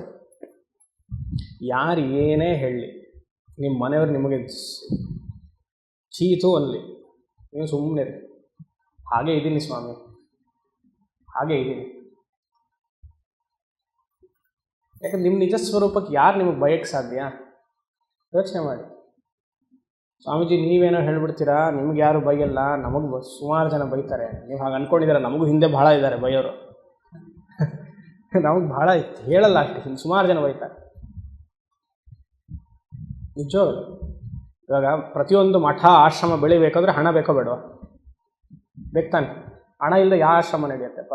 ಅದಕ್ಕೆ ದೊಡ್ಡ ಶ್ರಮ ಅದು. ಹಣ ಇಲ್ಲದೆ ಬಹಳ ಶ್ರಮ ಅದು. 10 ಜನದ ಹತ್ರ ಕಾಂಟ್ರಿಬ್ಯೂಷನ್ ಕೊಡಿ ಅಂತ ಕೇಳಿದಾಗ 5 ಜನ ಅದನ್ನು ತಿರಸ್ಕಾರ ಮಾಡ್ತಾರೆ. ಕೊಡಲ್ಲ, ಯಾಕೆ ಬೇಕು ನಿಮಗೆ ಅಂತ ನೇರವಾಗಿ ಮಾತಾಡೋರಿದ್ದಾರೆ. ಇನ್ನು 5 ಜನದಲ್ಲಿ 3 ಜನ, ಇನ್ನು ನನ್ನ ಇದು ಏನೋ ಅನಾಲಿಸಿಸ್, ಇನ್ನು 5 ಜನದಲ್ಲಿ 3 ಜನ ಬೈದು ಕೊಡ್ತಾರೆ. ಆಯಿತಾ? ಇವ್ರಿಗೆ ಯಾಕೆ ಬೇಕಾಗಿತ್ತಿದ್ದು? ಯಾಕೆ ಬೇಕಾಗಿತ್ತು? ಇದು 3 ಜನ ಕೊಡು. ಇಬ್ಬರಲ್ಲೊಬ್ಬರು ತಗೊಳ್ಳಿ ಸ್ವಾಮಿ, ಪರವಾಗಿಲ್ಲ, ನಿಸ್ವಾರ್ಥತೆಯಿಂದ ಏನೋ ಒಂದು ಧರ್ಮ ಕಾರ್ಯ ಮಾಡ್ತಿದ್ದೀರಾ, ತಗೊಳ್ಳಿ. ಇನ್ನೊಬ್ಬರು ತರ್ತೀನಿ, ಈಗಿಲ್ಲ, ಮ್ಯೂಚುವಲ್ ಫಂಡಲ್ಲಿ ಇಟ್ಟಿದ್ದೀನಿ, ಇದೆಲ್ಲ ನಮಗಿದೆ, ಅದು ಸ್ವಲ್ಪ ಮೆಚೂರ್ ಆಗಲಿ, ತರ್ತೀನಿ. ಎಷ್ಟು ಜನ ನಿಸ್ವಾರ್ಥತೆಯಿಂದ ಕೊಟ್ಟರು? ಎಲ್ರಿಗೂ ಬೈಯೋರೆ. ಅದಕ್ಕೆ ನಮ್ಮ ಸ್ವಾಮಿಗಳು ನಮ್ಗೆ ಹೇಳ್ಕೊಡೋದು, ನೀನು ಕೇಳಪ್ಪ, 100 ಜನ ಹತ್ರ ಕೇಳೋ, 10 ಜನ ಆದರೂ ಕೊಡ್ತಾರೆ. ಸನ್ಯಾಸ ಆದಮೇಲೆ ಏನೆಲ್ಲ ಬಿಡ್ಬೇಕು ನಾವು? ಶಿಖಾ ತೆಗಿಬೇಕು, ಉಡ್ದಾರ ತೆಗಿಬೇಕು, ಜನವಾರ ತೆಗಿಬೇಕು. ಅದ್ರ ಜೊತೆಗೆ ನಾಚಿಕೆ, ಮಾನ, ಮರ್ಯಾದೆ ಎಲ್ಲ ತೆಗೆದಾಕಿ. ಇಲ್ಲ ರನ್ ಮಾಡೋಕ್ಕಾಗಲ್ಲ, ಬಹಳ ಕಷ್ಟ. ನಿಮಗೆ 4 ಜನ ಗಂಡ ಹೆಂಡತಿ ಮಕ್ಕಳು ಅಷ್ಟೇ, 400 ಜನ ಜೊತೆ ಬಯಸ್ಕೊಳ್ಬೇಕು. ದಿನ ಬೆಳಗಾದರೆ ಯಾವುದೋ ಒಂದು ಹೇಳಿರ್ತೀವಿ, ಒಂದು ಪರಿಹಾರ ಹೇಳಿರ್ತೀವಿ, ಈ ಥರ ಮಾಡಿ ನಿಮಗೆ ಮದುವೆ ಆಗುತ್ತೆ, ಈ ಥರ ಮಾಡಿ ಅದಾಗತ್ತೆ ಅಂತ. ಯಾವುದೋ ಕಾರಣದಲ್ಲಿ ಆಗಿರಲ್ಲ. ನಮಗೆ ಅವಾಗ ರಾಹು ದಶೆ ನಡೀತಾ ಇದ್ದಾಗ ಏನು ಮಾಡೋಕ್ಕೆ ಸಾಧ್ಯ ಅಲ್ವಾ? ಎಲ್ಲ ಗುರುಗಳಿಗೂ ರಾಹು ಶನಿ ದಶೆ ಇರುತ್ತಲ್ಲ ಅಲ್ವಾ? ಗುರು ದಶೆ ಇದ್ದಾಗ ನಾವು ಹೇಳಿದೆಲ್ಲ ಪರಿಹಾರ ವರ್ಕ್ ಆಗಿಬಿಟ್ಟಿರುತ್ತೆ. ನಮಗೆ ರಾಹು ದಶೆ ಇದ್ದಾಗ ಆಗಲ್ಲ. ಇವಾಗ ನಡೀತಾ ಇದೆ, ಅದಕ್ಕೆ ಹೇಳ್ತಾ ಇರಲ್ಲ. ಆಗಿಲ್ಲ, ನೀವು ಹೇಳಿದ್ರೆ ಆಗಿಲ್ಲ, ಇಷ್ಟು ಖರ್ಚು ಮಾಡಿದ್ವಿ, ಆ ಮದ್ದು ಹೋಮ ಮಾಡಿಸಿದ್ವಿ, ಸೈಲೆಂಟಾಗಿರ್ಬೇಕು. ಅವಾಗಿದೆಲ್ಲ ಸಚ್ಚಿದಾನಂದ ಲಕ್ಷಣಂ ಅಷ್ಟೇ. ಭಾಳ ಕಷ್ಟ ಇದು, ಆಯಿತಾ? ಸೊ ಹಾಗೆ ನನ್ನ ನಿಜಸ್ವರೂಪವನ್ನು ಬಿಡಬಾರ್ದು. ಯಾರು ಏನೇ ಹೇಳಿದ್ರು, ಫ್ಯಾಮಿಲಿ ಮ್ಯಾನ್ ಆಗಿದ್ರು ನೀವು, ನಿಮ್ಮಲ್ಲಿ ಗಂಡ ಹೆಂಡತಿಯಲ್ಲಿ ಕಂಪ್ಯಾಟಬಿಲಿಟಿ ಇಲ್ಲ, ಅದು ಇರಲ್ಲ, ಅದು 100% ಸಿಗಲ್ಲ. ಅದಕ್ಕೆ 36 ಗುಣದಲ್ಲಿ 18 ಗುಣ ಮಿನಿಮಮ್ ಇಟ್ಟಿರೋದು ಋಷಿಗಳು. 36 ಇಟ್ಟರೆ ಪ್ರಾಬ್ಲಮ್. ಅದು ಯಾರು ಬದುಕೋಕ್ಕೆ ಆಗಲ್ಲ. ಈ ಬ್ರೈನ್ ನ್ಯೂರೋ ಸರ್ಜನ್ಸ್ ಇದ್ದಾರಲ್ಲ, ನಾನೊಂದು ಟೆಸ್ಟ್ ತೊಗೊಂಡೆ, ಅದು ದುಬೈಯಲ್ಲಿ ಒಂದು ಟೆಸ್ಟ್ ಮಾಡ್ತಾರೆ. ಈ L1 L2 R1 R2 ಅಂತೆಲ್ಲ ಕೇಳಿದ್ದೀರಾ? ಲೆಫ್ಟ್ ಬ್ರೈನ್ ತುಂಬ ಅನಾಲಿಟಿಕಲು, ರೈಟ್ ಬ್ರೈನ್ ಅದು ಇದನ್ನು ನಾನು ಮಾರ್ಕ್ಸ್ ಹೇಳಲ್ಲ, ಯಾರ್ದೋ ಒಬ್ರದ್ದು ಅಂತ ಅಂದ್ಕೊಳ್ಳಿ. ಸುಮಾರು 100% ಬಂದುಬಿಟ್ರೆ L1 L2, you cannot survive with that person. ತುಂಬ ಅನಾಲಿಟಿಕಲ್ ಆಗಿಬಿಟ್ರೆ ಯು ಕೆನಾಟ್ ಸರ್ವೈವ್. ಆ ಥರ ತೀರಾ R1 R2 ಆಗಿಬಿಟ್ರೆ very compassionate, you cannot survive. ಎಲ್ಲ ಮಿಕ್ಸ್ಚರ್ ಇರಬೇಕು. ಯೋಚನೆ ಮಾಡಿ. ಸಿಂಗಾಪುರಲ್ಲಿ ಒಂದು ಅಮ್ಮ ಮೆಸೇಜ್ ಮಾಡಿದ್ರು, ಇಮೇಲ್ ಮಾಡಿದ್ರು. 31 ವರ್ಷ, ಮಲ್ಟಿ ಮಿಲಿಯನರ್, ಚಿಕ್ಕದೊಂದು ಕಂಪ್ನಿ ಶುರು ಮಾಡಿದ್ದಾರೆ. She is the youngest entrepreneur ಈ ಸಿಂಗಾಪುರಲ್ಲಿ. Belgium Born, ಸಿಂಗಾಪುರಲ್ಲಿದ್ದಾರೆ. ಮದುವೆ ಆಗ್ತಾಯಿಲ್ಲ, ಅಷ್ಟಿದೆ. ಅವ್ರು ಕೇಳೋದೇನು ಗೊತ್ತಾ? ನನಗೆ ಮನಸ್ಸಿಗೆ ಹೊಂದುವಂತಹ ಹುಡುಗ ಎಲ್ಲಿ ಸಿಗ್ತಾನೆ? ಸೀತೆಗೆ ರಾಮರೇ ಕಷ್ಟಪಟ್ರಪ್ಪ, ಪಟ್ರೋ ಇಲ್ವ? ರಾಮನ ತೊಡೆ ಮೇಲೆ ಸೀತೆ ಮಲಗಿದ್ದಾಗ ಸೀತೆ ನೋಡಿ ಜಿಂಕೆ ಬೇಕು ಅಂತ ಕೇಳಿದ್ಲು ಅಲ್ವ? ಸೀತೆಗೆ ರಾಮ ಅಲ್ಲಿ ಕೂತಿದ್ದಾನೆ, ರಾಮಗಿಂತ ಬೇಕಾ ಜಿಂಕೆ? ನನಗೆ ಆ ಜಿಂಕೆ ಓಡಿತು ಅಲ್ಲಿ ಬೇಕು, ಕತೆ ಗೊತ್ತಿಲ್ವಾ? ಜಿಂಕೆ ಬೇಕು ಅಂತ ಕೇಳಿ ರಾಮ ತೊಡೆ ಮೇಲೆ ಮಲಗಿದ್ದಾಳು ಅವಳು. ಅವ್ರಿಗೆ ಆ ಥರ ಪರಿಸ್ಥಿತಿ ಅಂದರೆ ನಿನಗೆಲ್ಲಿ ಸಿಗ್ತಾನಮ್ಮ? ಹಾಂ ಅಲ್ವಾ? ಯೋಚನೆ ಮಾಡಿ. Accept life, you have to accept as it is. ಅದು ಹೀಗೆ ಹಾಗೆ ಅಂತ ಕೇಳಲೇಬಾರ್ದು, ನಡ್ಕೊಂಡು ಹೋಗ್ತಾ ಇರಬೇಕು. ಆ ಮನಸ್ಸಿನಲ್ಲಿ ಜ್ಞಾನ ಇದ್ಬಿಟ್ರೆ ಯು ಕ್ಯಾನ್ ಪ್ಲೇ, ಆಟ ಆಡ್ಬೇಕು ಜೀವನದಲ್ಲಿ. ಆ್ಯಸ್ ಎ ರೋಲ್ ನೀವೇನು ಮಾಡಬೇಕು? ಗಂಡಸ ಹೆಂಡತಿಗೆ ಏನು ಮಾಡಬೇಕು, ಮಗಳಿಗೆ ಏನು ಮಾಡಬೇಕು, ಮಗನಿಗೆ ಅಷ್ಟೇ ಮುಗೀತು. ಅವ್ರ ಕಡೆಯಿಂದ ಏನು ಬರ್ತಾ ಇದೆ ನನಗೆ, ರೆಸಿಪ್ರಿಕೇಟ್ ಎಲ್ಲ ಇಲ್ಲ. ವೇದಾಂತದಲ್ಲಿ ನೋ ರೆಸಿಪ್ರಿಕೇಷನ್, ಬಿಕಾಸ್ ಯಾರೂ ಇಲ್ವಲ್ಲ. ಯಾರೋ ಇದ್ರೆ ತಾನೇ ರೆಸಿಪ್ರಿಕೇಟ್ ಮಾಡೋಕ್ಕೆ. ಮತ್ತು ನಾನು ಹೀಗೆ ಇರಬೇಕಾ, ಒಬ್ಬಂಟಿಯಾಗಿರ್ಬೇಕಾ? ಅದೇ ತಪ್ಪು. ಹಾಗೆ ಪ್ರಶ್ನೆನೇ ಕೇಳಬಾರ್ದು. Vedanta will rule out all questions. ಯೋಚನೆ ಮಾಡಿ. ನಾನು ಆನಂದ ಸ್ವರೂಪನಾಗಿದ್ದೀನಿ ಅಂದರೆ ಹೊರಗಡೆ ಯಾಕೆ ನೋಡಬೇಕು, ಒಳಗಡೆ ಯಾಕೆ ನೋಡಬೇಕು? ನೀನೇ ಪೂರ್ತಿ ಘನ. ಅದಕ್ಕೆ ಸಾಂದ್ರಾನಂದಾವಬೋಧಾತ್ಮಕಂ ನೆನ್ನೆ ಹೇಳಿದ್ದು. ಸಾಂದ್ರ ಅಂದರೆ ಆನಂದದ ಘನ. ಈ ಗೋಲ್ಡ್ ಬಿಸ್ಕೆಟ್ ಸಿಗತ್ತಲ್ಲ ಆ ಥರ. ಸೊ ನನ್ನ ನಿಜಸ್ವರೂಪ ಸಚ್ಚಿದಾನಂದ ಲಕ್ಷಣಂ ಇತಿ ಸಿದ್ಧಂ, ಇಟ್ ಈಸ್ ವೆಲ್ ಎಸ್ಟಾಬ್ಲಿಷ್ಡ್. ಅದು ಡೌಟೇ ಇರಬಾರ್ದು. ದೇಹದ ಲಕ್ಷಣ ಏನು? ಅನೃತ ಜಡ ದುಃಖ. ಸರಿ, ಮುಂದೆ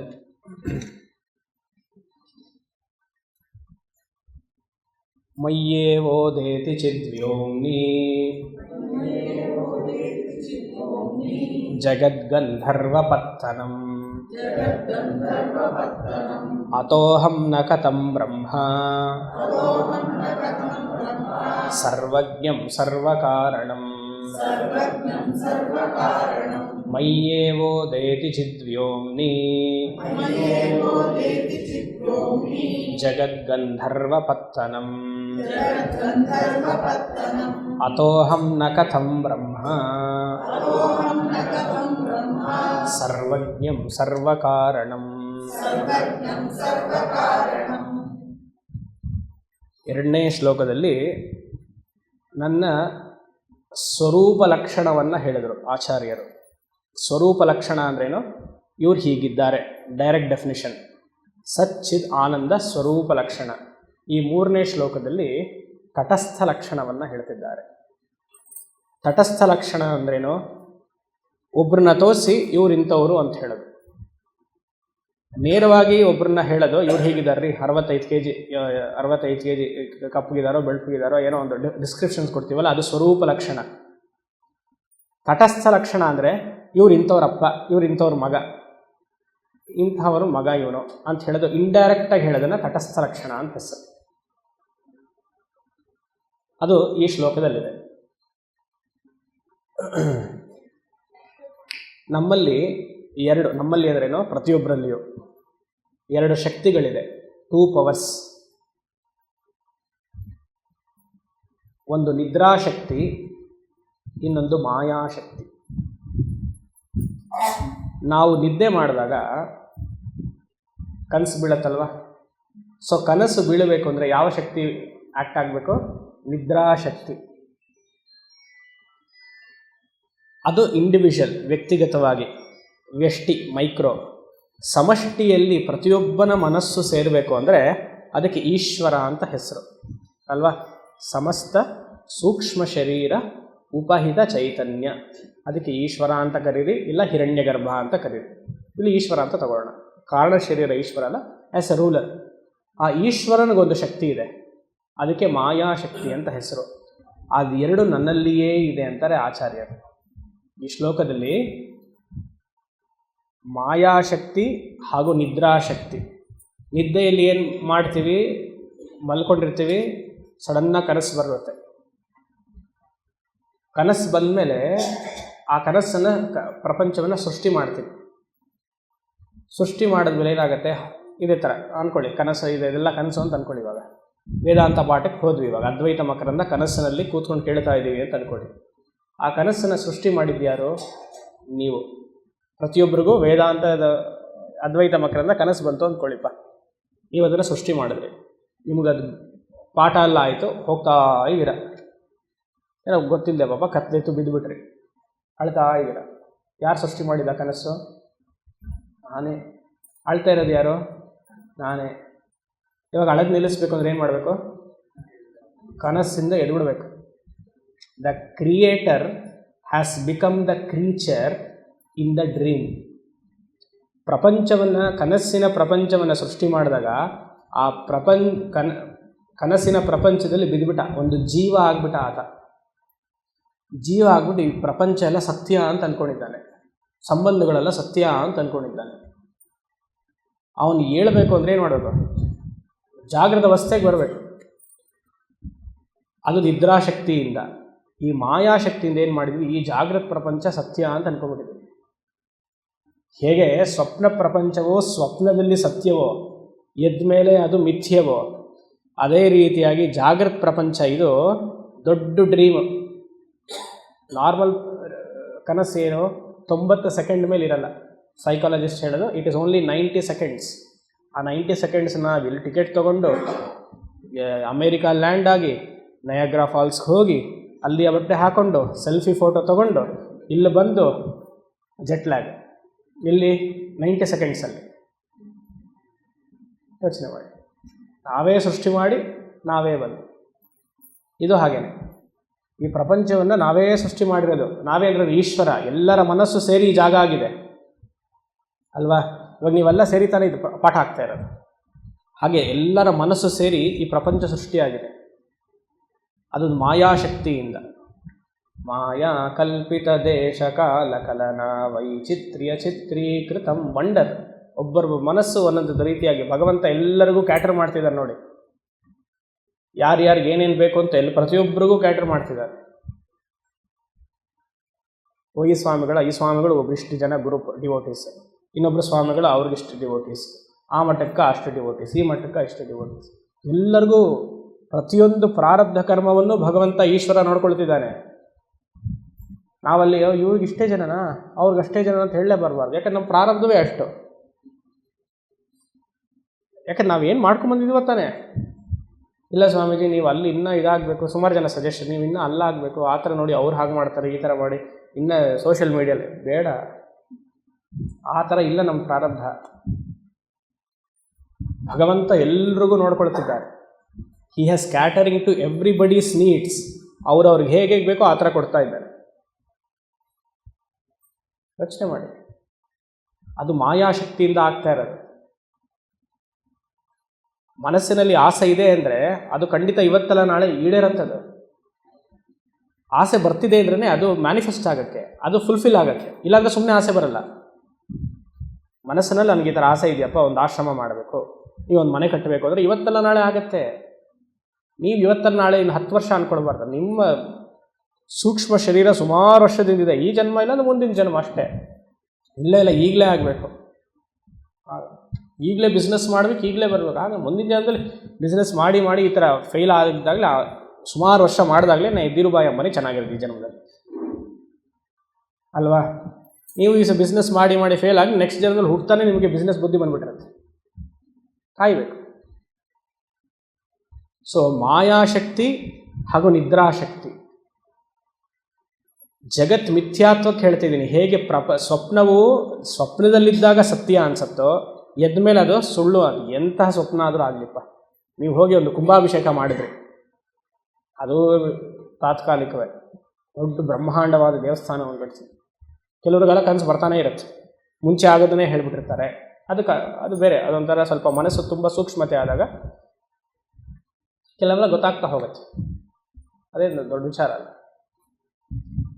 ಹಾಗೆ ಈ ಪ್ರಪಂಚವು ಸೃಷ್ಟಿಯಾಗಿದೆ, ಎಲ್ಲರ ಮನಸ್ಸು ಸೇರಿ ಪ್ರಪಂಚ ಬಂದಿದೆ. ಇದು ಮಿಥ್ಯವೇ. ಯಾವುದು ತೋರ್ತಾ ಇದೆಯೋ ಅದು ಮಿಥ್ಯೆ. ಯಾವುದೆಲ್ಲ ನೀವು ನೋಡ್ತಿದ್ದೀರಲ್ಲ ಅದೆಲ್ಲ ಮಿಥ್ಯೆ, ಸತ್ಯ ಅಲ್ಲ. ನೀವು ನಾನು ನೋಡ್ತಿದ್ದೀರಾ ಅಂದರೆ ತಾತ್ಕಾಲಿಕ ವ್ಯವಹಾರ. ಇದು ನೋಡೋಕ್ಕೆ ಯಾರೂ ಇಲ್ಲ, ಯಾರನ್ನು ನೋಡಲ್ಲ, ತಾತ್ಕಾಲಿಕ. ಅದನ್ನು ನಾನು ಸೃಷ್ಟಿ ಮಾಡಿದ್ದೀನಿ. ನಾನು ಸೃಷ್ಟಿ ಮಾಡಿದ್ಮೇಲೆ ಏನಾಗುತ್ತೆ, ನಾನು ಆಟ ಆಡಬೇಕಾದಲ್ಲಿ. ಅದಕ್ಕೆ ಹಿಂದಿನ ಮಂತ್ರದಲ್ಲಿ ಹೇಳಿದ್ದೀನಿ, ಆಟ ಆಡಬೇಕು. ಮರ್ತು ಬಿಟ್ಟಿರ್ತೀನಿ ನಾನು ಐ ಆಮ್ ದಿ ಕ್ರಿಯೇಟರ್ ಅಂತ, ಸೃಷ್ಟಿಕರ್ತ ಅಂತ ಮರ್ತು ಆದರೆ ನಾನು ಜೀವಾತ್ಮ ಅಂತ ಒದ್ದಾಡ್ತಾ ಇದ್ದೆ.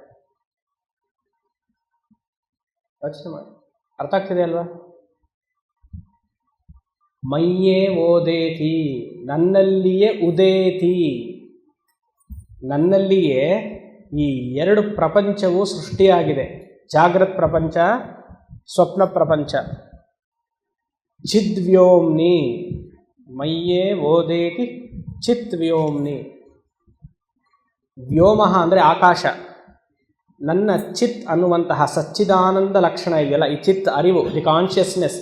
ಈ ಕಾನ್ಷಿಯಸ್ನೆಸ್ ಅನ್ನುವಂತಹ, ಈ ಅರಿವು ಅನ್ನುವಂತಹ ಆಕಾಶದಲ್ಲಿ ಈ 2 ಪ್ರಪಂಚಗಳು ಉದ್ಭವ ಆಗಿದೆಯಂತೆ. ಹೇಗೆ? ಗಂಧರ್ವ ಪತ್ತನಂ. ಈ ಆಕಾಶದಲ್ಲಿ ನೋಡಿದಾಗ ಸ್ವಲ್ಪ ಇಮ್ಯಾಜಿನೇಷನ್ ಇರೋರಿಗೆ ತುಂಬ ಚೆನ್ನಾಗಿ ಕಾಣುತ್ತೆ.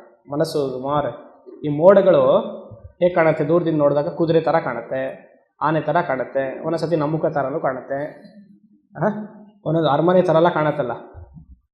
ಅದು ಇಮ್ಯಾಜಿನೇಷನ್ ಸ್ಕಿಲ್ ಇರಬೇಕು ಅವ್ರಿಗೆಲ್ಲ. ಈ ಸುಮಾರು ಜನ ಧ್ಯಾನ ಮಾಡೋರಿಗೆ ಬಂದ್ಬಿಡುತ್ತದ, ಗೊತ್ತಿಲ್ಲದೇನೋ ಬಂತು ಏನೂ ಬಂದಿರಲ್ಲ, ಅಲ್ಲಿರುತ್ತದೆ. ಏನೋ ದೇವರು ಬಂದರು ಬೆಳಕು ಬಂತು, ಅದು ಬಂತು, ಮತ್ತೊಂದು ಬಂತು, ಏನೋ ಬಂತು. ಪಾಪ ಅವ್ರಿಗೆ ಗೊತ್ತಿಲ್ಲ, ಮನಸ್ಸು ವೀಕ್ ಆಗಿದೆ ಅಂತ. ಅವ್ರು ಅದನ್ನು ಡಿವೈನ್ ಆಗಿ ಟರ್ನ್ ಮಾಡೋಕ್ಕೆ ನೋಡ್ತಾರೆ. ಗಂಧರ್ವ ಪತ್ತನಂ ಅಂತಾರೆ, ಅಲ್ಲಿ ಒಂದು ಪ್ರಪಂಚವ ಸೃಷ್ಟಿಯಾಗಿದೆ ಆಕಾಶದಲ್ಲಿ, ಆ ಮೋಡದ ಮೂಲಕ. ಎಲ್ಲಾಯಿತು? ಆಕಾಶ ಅನ್ನುವಂತಹ ಅರಿವಿನಲ್ಲಿ. ಆಕಾಶ ಉದಾಹರಣೆ, ಚಿದ್ವ್ಯೋಮ್ನಿ. ಹಾಗೆ ನಾನು ನಿಜಸ್ವರೂಪವಾಗಿದ್ದೀನಲ್ಲ, ನನ್ನಲ್ಲಿ 2 ವೃತ್ತಿಗಳು ಉದ್ಭವ ಆಗಿದೆಯಂತೆ. ಒಂದು ಜಾಗೃತ ವೃತ್ತಿ, ಒಂದು ಸ್ವಪ್ನ ವೃತ್ತಿ. ಜಾಗೃತ ವೃತ್ತಿ ನನ್ನ ಮಾಯಾಶಕ್ತಿಯಿಂದ, ಸ್ವಪ್ನ ವೃತ್ತಿ ನಿದ್ರಾಶಕ್ತಿಯಿಂದ. ಸೃಷ್ಟಿ ಮಾಡಿದವು ನಾನು, ಅದನ್ನು ಮತ್ತೆ ವಾಪಸ್ ತಗೊಳ್ಬೋದಲ್ಲ.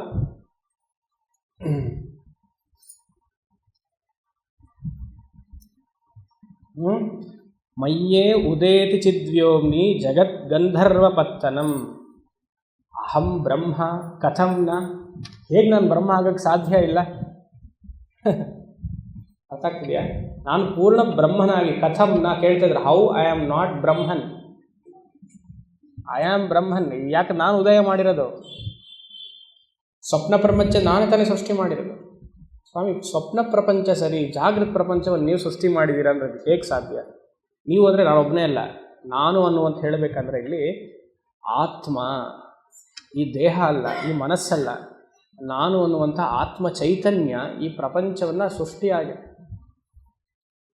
ಯಾವ ಮೆಟೀರಿಯಲ್ ಬೇಕಾಗಿತ್ತು ನಿಮಗೆ ಸ್ವಪ್ನ ಪ್ರಪಂಚವನ್ನು ಸೃಷ್ಟಿ ಮಾಡೋಕ್ಕೆ? ಇಟ್ಟಿಗೆ ಬೇಕಾಗಿತ್ತಾ? ಆಸೆಯೇ. ಜಾಗೃತ ಅವಸ್ಥೆಯಲ್ಲಿ ಚಿಂತನೆ ಮಾಡ್ತಾ ಇದ್ರೆ ಏನಾಗುತ್ತೆ, ಸ್ವಪ್ನದಲ್ಲಿ ಅದು ಬರುತ್ತೆ.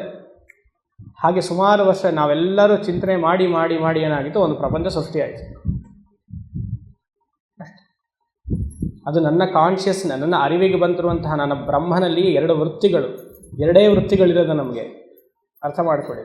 ಜೀವನದಲ್ಲಿ ವೃತ್ತಿ ಅಂದರೆ ಥಾಟ್, ಆಲೋಚನೆ. ಎರಡೇ ಆಲೋಚನೆ ಇರೋದು ನಮಗೆ, ಜಾಗೃತ ಅವಸ್ಥೆ, ಸ್ವಪ್ನ ಅವಸ್ಥೆ. ಇನ್ಯಾವ ಆಲೋಚನೆಯೂ ಇಲ್ಲ ನಮಗಿರೋದು. ಅಯ್ಯೋ ನನಗೆ ಏನು ಗ್ಯಾಸ್ಟ್ರಿಕ್ ಟ್ರಬಲ್ಲು, ಅದೇ ಆಲೋಚನೆ ಆಗಿಬಿಟ್ಟಿದೆ. ಮಗ ಓದ್ತಾ ಇಲ್ಲ, ಅದೇ ಆಲೋಚನೆ ಆಗೋಗಿದೆ. ಆಯಿತಾ? ಸಾಲ ಜಾಸ್ತಿ ಆಗೋಗಿದೆ, ಅದೇ ಆಲೋಚನೆ ಆಗೋಗಿದೆ. ಅದೇ ಆಲೋಚನೆ. ಜಾಗೃತ ಅವಸ್ಥೆ ಒಂದೇ ಆಲೋಚನೆ, ಅದೊಂದೇ ಒಂದು ವೃತ್ತಿ. ಯೋಚನೆ ಮಾಡಿ. It is only one thought which has created this whole universe. There is only one thought which has created dream. ಅದು ಬಿಟ್ಟರೆ ಬೇರೆ ಯಾವ ವೃತ್ತಿನೂ ಇಲ್ಲ. ಮಯ್ಯೇ ಉದೇತಿ ಚಿದ್ವ್ಯೋಮ್ನಿ ಜಗದ್ಗಂಧರ್ವಪತ್ತನಂ ಅತಃ ಅಹಂ ಬ್ರಹ್ಮ ಏವ ಸರ್ವಜ್ಞಂ ಸರ್ವಕಾರಣಂ. ಸರ್ವಜ್ಞನಾಗಿ, ಈಶ್ವರನಾಗಿ ಎಲ್ಲೆಲ್ಲಿಯೂ ನಾನಿದ್ದೇನೆ. ಸರ್ವಕಾರಣಂ, ಜಗತ್ಕಾರಣಂ ಬ್ರಹ್ಮ.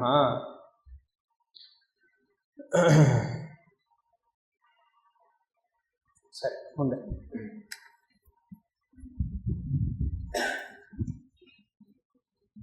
ನ ಸ್ವತಃ ಪ್ರತ್ಯಭಿಜ್ಞಾನಾತ್ ನಿರಂಶತ್ವಾನ್ನ ಚಾನ್ಯತಃ ನ ಚಾಶ್ರಯ ವಿನಾಶಾನ್ಮೇ ವಿನಾಶಸ್ಯಾದನಾಶ್ರಯಾತ್. ನ ಸ್ವತಃ ಪ್ರತ್ಯಭಿಜ್ಞಾನಾತ್ ನಿರಂಶತ್ವಾನ್ನ ಚಾನ್ಯತಃ ನ ಚಾಶ್ರಯ ವಿನಾಶಾನ್ಮೇ ವಿನಾಶಸ್ಯಾದನಾಶ್ರಯಾತ್.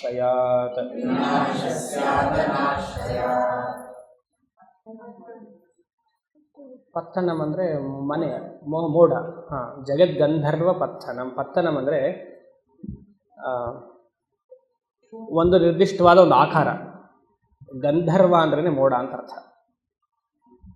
ಗಂಧರ್ವ ನಗರ ಅಂದರೆ ಹೇಗೆ ಗಂಧರ್ವ ನಗರದಲ್ಲಿ ಎಲ್ಲವೂ ಮೋಡದಂತೆ ಇರುತ್ತೋ ಹಾಗೆ ಈ ಆಕಾಶ ಮೋಡದಲ್ಲಿ ಪತ್ತನಂ ಅಂದರೆ ಅದೊಂದು ಒಂದು ಸ್ಪೆಸಿಫಿಕ್ ಫಾರ್ಮ್. ಕಾಲ್ಪನಿಕ. ಓಕೆ, ಕಾಲ್ಪನಿಕ ಅಂದರೆ ಇಲ್ಲಿಂದ ಇಲ್ಲಿವರೆಗೂ ನಿರ್ದಿಷ್ಟವಾಗಿ ಒಂದು ಮನೆ ಅಂತ ತಗೊಳ್ಬೋದು.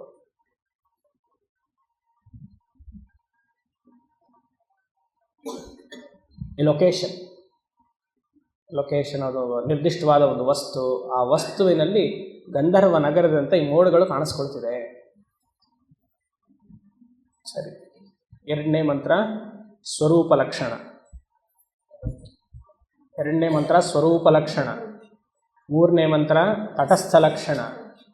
ನಾಲ್ಕನೇ ಮಂತ್ರ ನಿತ್ಯತ್ವರೂಪ ಲಕ್ಷಣ. ಅಹಂ ನಿತ್ಯ, ನಾ ಸದಾ ಇದ್ದೀನಿ. ಅಹಂ ನಿತ್ಯತ್ವರೂಪ ಲಕ್ಷಣ. ಇಲ್ಲಿ ಮೂರು ಸಿದ್ಧಾಂತವನ್ನು ಆಚಾರ್ಯರು ತಿಳಿಸ್ತಾರೆ. ಆಚಾರ್ಯರು ಅಂದರೆ ಇಲ್ಲಿ ಸ್ವಯಂ ಪ್ರಕಾಶಾನಂದ ಯತಿಗಳು. ನಿರ್ನಿಮಿತ್ತ ನಾಶ ಬರ್ಕೊಳ್ಳಿ, ಅದಿಲ್ಲ. ಯಾಕಂದರೆ ಸ್ವಯಂ ಪ್ರಕಾಶಾನಂದ ಯತಿ ಅವ್ರು ಹೇಳ್ತಾರೆ ನಿರ್ನಿಮಿತ್ತ ನಾಶ ಅನ್ಯನಿಮಿತ್ತನಾಶಃ ಆಶ್ರಯನಾಶಃ.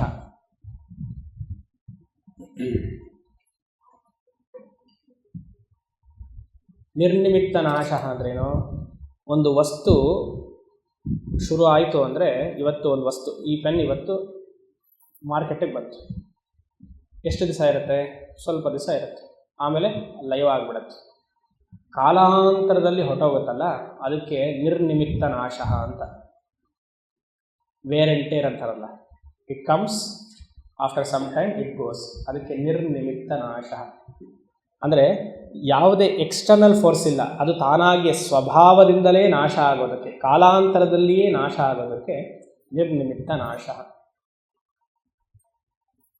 ಅನ್ಯನಿಮಿತ್ತ ನಾಶ. ಅನ್ಯ ಅಂದ್ರೇನೋ ಬೇರೆದ್ರಿಂದ ನಾಶ ಆಗುತ್ತೆ ಯಾವುದೋ ಒಂದು ವಸ್ತು. ಅದು 5ನೇ ಮಂತ್ರದಲ್ಲಿ ಬರುತ್ತೆ, ಅಲ್ಲಿ ನೋಡೋಣ. ಆಶ್ರಯ ನಾಶ. ಈ ಶರೀರಕ್ಕೆ ಆಶ್ರಯ ಯಾವುದು? ಈ ಶರೀರಕ್ಕೆ ಆತ್ಮ ಅಂತ ಹೇಳಬೇಡಿ. ಈ ಶರೀರಕ್ಕೆ ಆಶ್ರಯ ಯಾವುದು? ಯಾರೋ ಹೇಳಿದ್ರಿ? ಪ್ರಾಣ ಅಲ್ಲ, ಆಹಾರ. ಆಹಾರ ತಗೊಳ್ಳಿಲ್ಲ ಅಂದರೆ ಶರೀರ ನಾಶ. ಏಕಾದಶಿ ಮಾಡಿ ಪ್ರತಿನಿತ್ಯ, ಮುಂದಿನ ಏಕಾದಶಿಗಿರಲ್ಲ ಅಲ್ವಾ? ಆಶ್ರಯನಾಶ, ನಿಮಿತ್ತನಾಶ, ಅನ್ಯನಿಮಿತ್ತನಾಶ, ನಿರ್ನಿಮಿತ್ತನಾಶ. ಈ ಯಾವ ನಾಶವು ಪೂರ್ಣ ಬ್ರಹ್ಮನಾಗಿದ್ದೀನಲ್ಲ ನಾನು, ನನಗಿದು ಅಂಟೋದಿಲ್ಲ. ಇದೆಲ್ಲ ದೇಹಕ್ಕೆ ಮಾತ್ರ, ಮನಸ್ಸಿಗೂ ಅಲ್ಲ.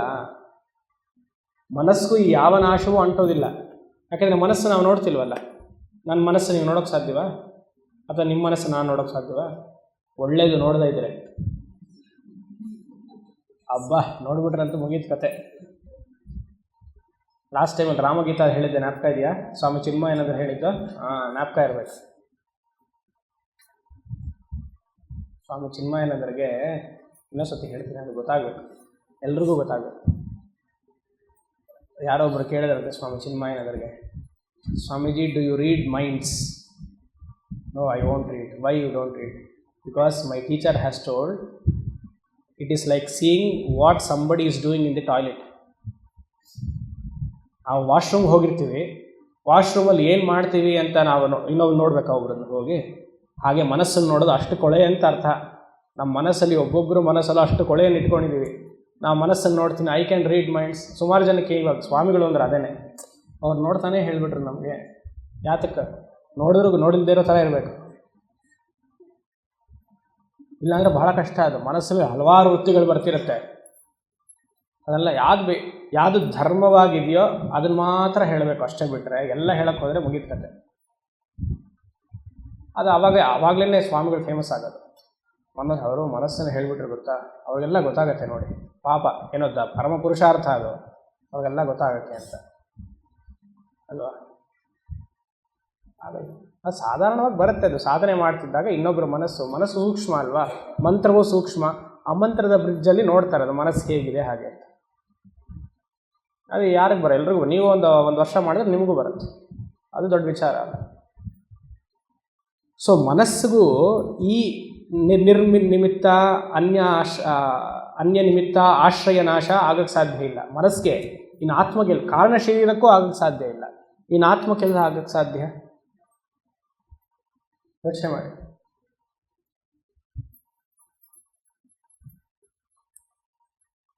ಗೊತ್ತಾಗ್ತಿದೆಯಾ?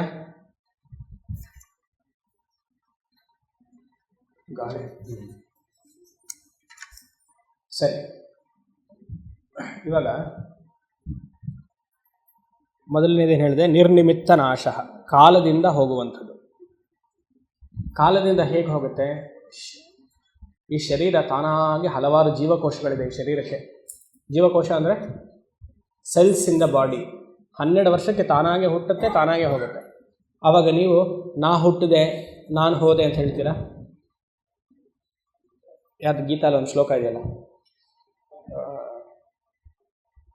ಧೀರಸ್ತತ್ರನ ಮುಖ್ಯತೆ